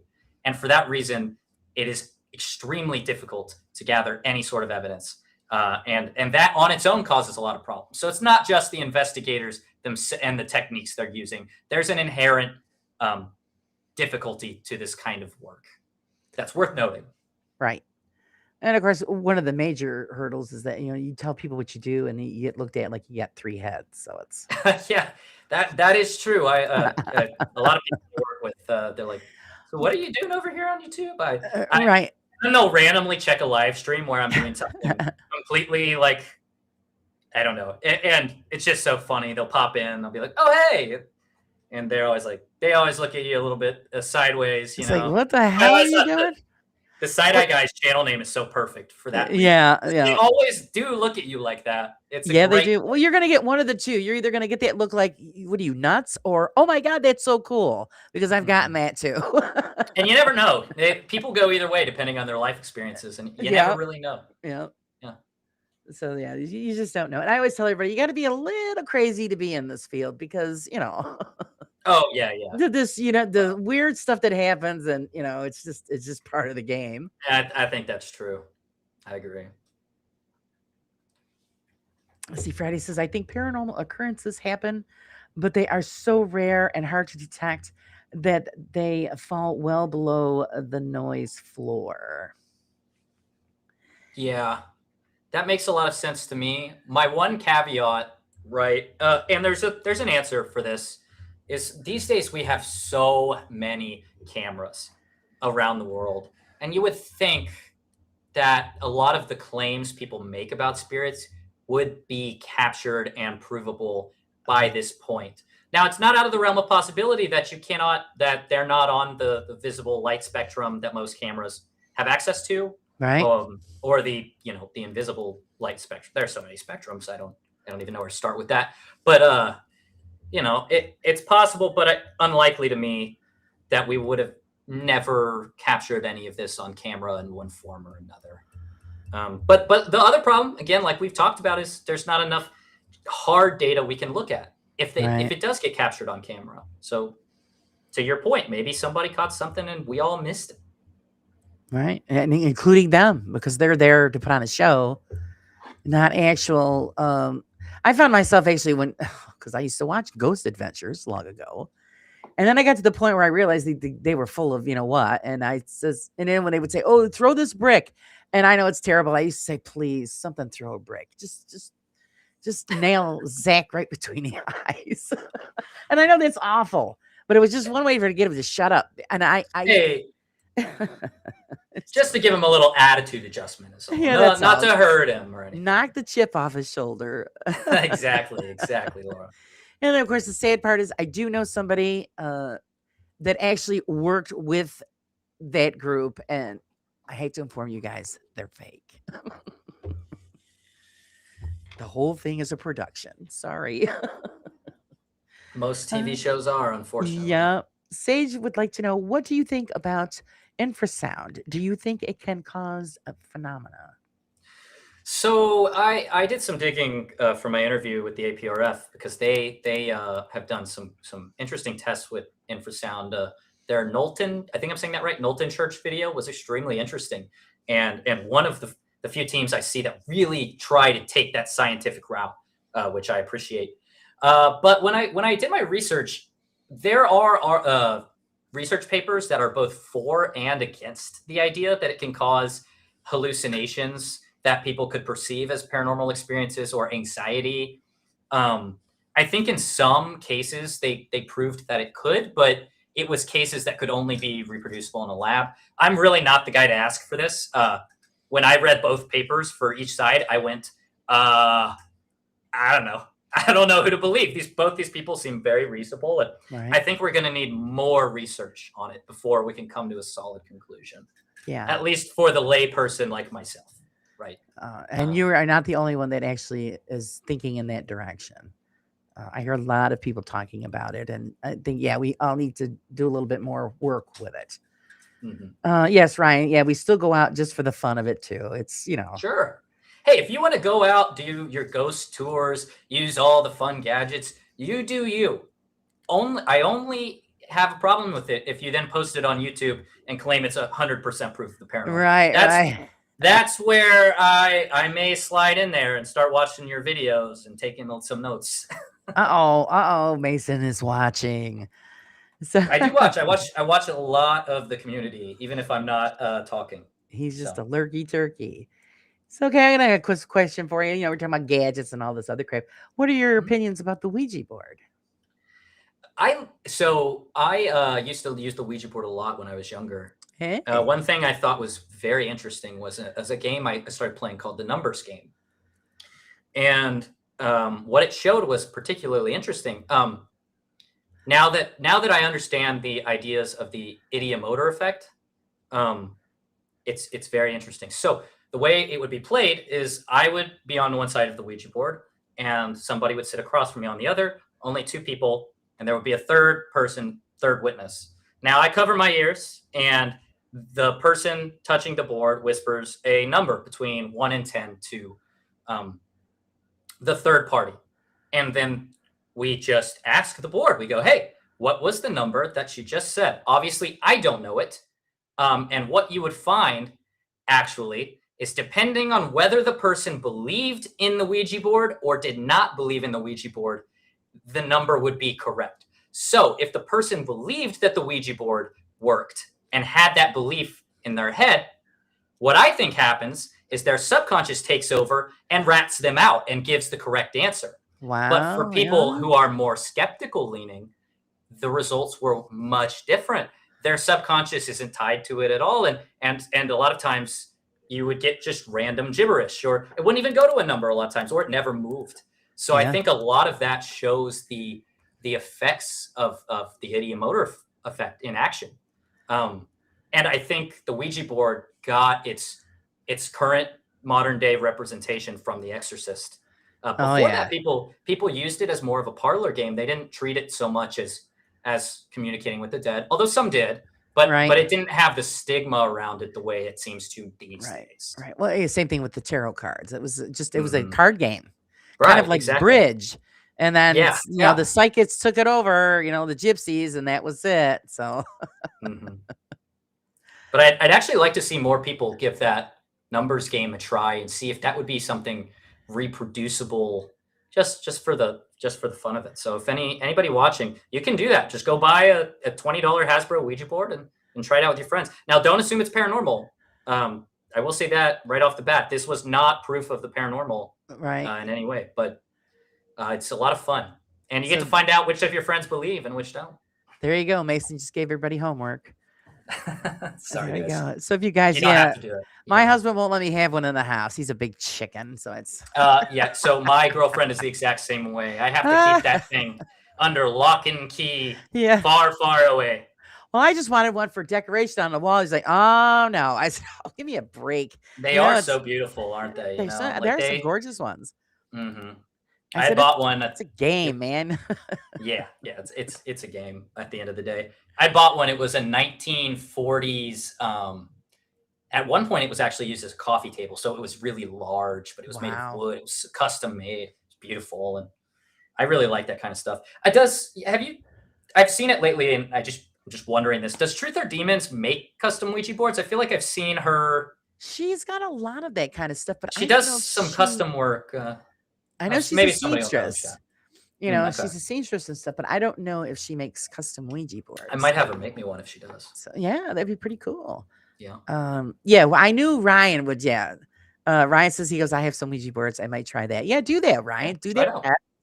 and see what happens. And then Friday says, I've never seen someone using a blindfold when using a Ouija board. Yes, and the reason I actually tried it, even when I was younger, I thought, it would be very telling if I could blindfold myself and this thing would still move. It doesn't.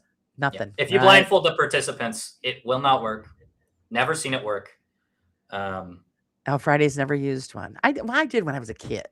And we used to ask it stupid questions like, oh, do I got gas? And it would say yes. Or, dumb Or stuff like that. Who do you like? And then it would give the answer. Yeah. I've seen people see, this is the thing with the subconscious though. They would rat themselves out and they didn't even realize. And so they get so red in the face and like freaking out and like, how did you know? And accusing me. Right. And I'm like, I Oh, don't I'm know. so embarrassed. Yeah, it's You lying. have outed yourself.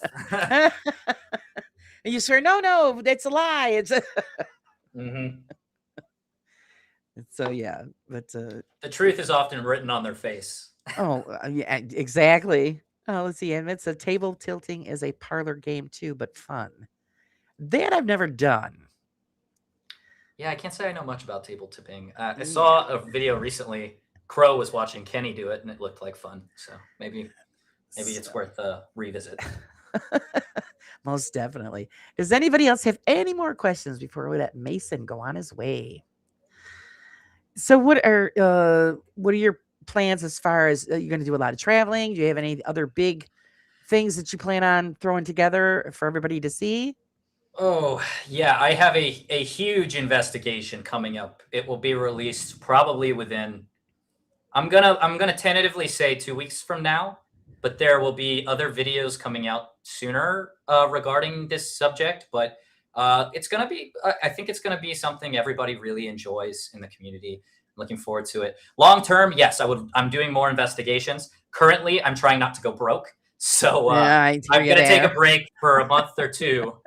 Get my money right, and then I will be back to full investigations. But I will be, always looking at who's going out, what are their investigation methods, and doing the more mainstream debunks, at least for a little bit. So. Fantastic. But I love doing them, and I love this community. And I just want to say it's been so nice and such a warm welcome for y'all to just bring me in and and welcome me into this community the way you guys have. And Oh, I really appreciate every single one of you. And Laura, I appreciate you having me on. It's been such oh, a blast. oh, I'm So glad. No, no, we love having you here. And, we welcome everybody in as long as they behave themselves. yeah, and y'all, that has been very true in my experience, and I'm really Right. grateful. And we have more good than bad, put it that way. So Mhm. I met some really great people, and you get to know people, you build up friendships, and it's great because then eventually you can, like say if you meet up with Friday and you guys go do an investigation Oh together, yeah, it's I very it's much great want to stuff. Friday. We'll have to email some more about that. We'll find a good place with a lot of claims, and we'll go because I really want to go with you. I So mean, you guys are both in Texas. Come on. yeah, that's what I'm That's saying. just It might wow. not even be that expensive. So let's keep it cheap Friday. But I'm in. I'm in. There you go. It's a date. Yeah, he was saying that he doesn't put much stock in the Ouija board that I give, or he puts as much stock as he would the 8 ball. Not for nothing. I think that would be funny if somebody brought an 8 ball to an investigation. Hey, every claim's worth testing. If someone says the I, magic 8 ball gets everything right in this one house, I'd bring an 8 ball. yeah, I think it's a go, man. Why not? Yeah, Yeah, he said he would like that. So there you go. awesome.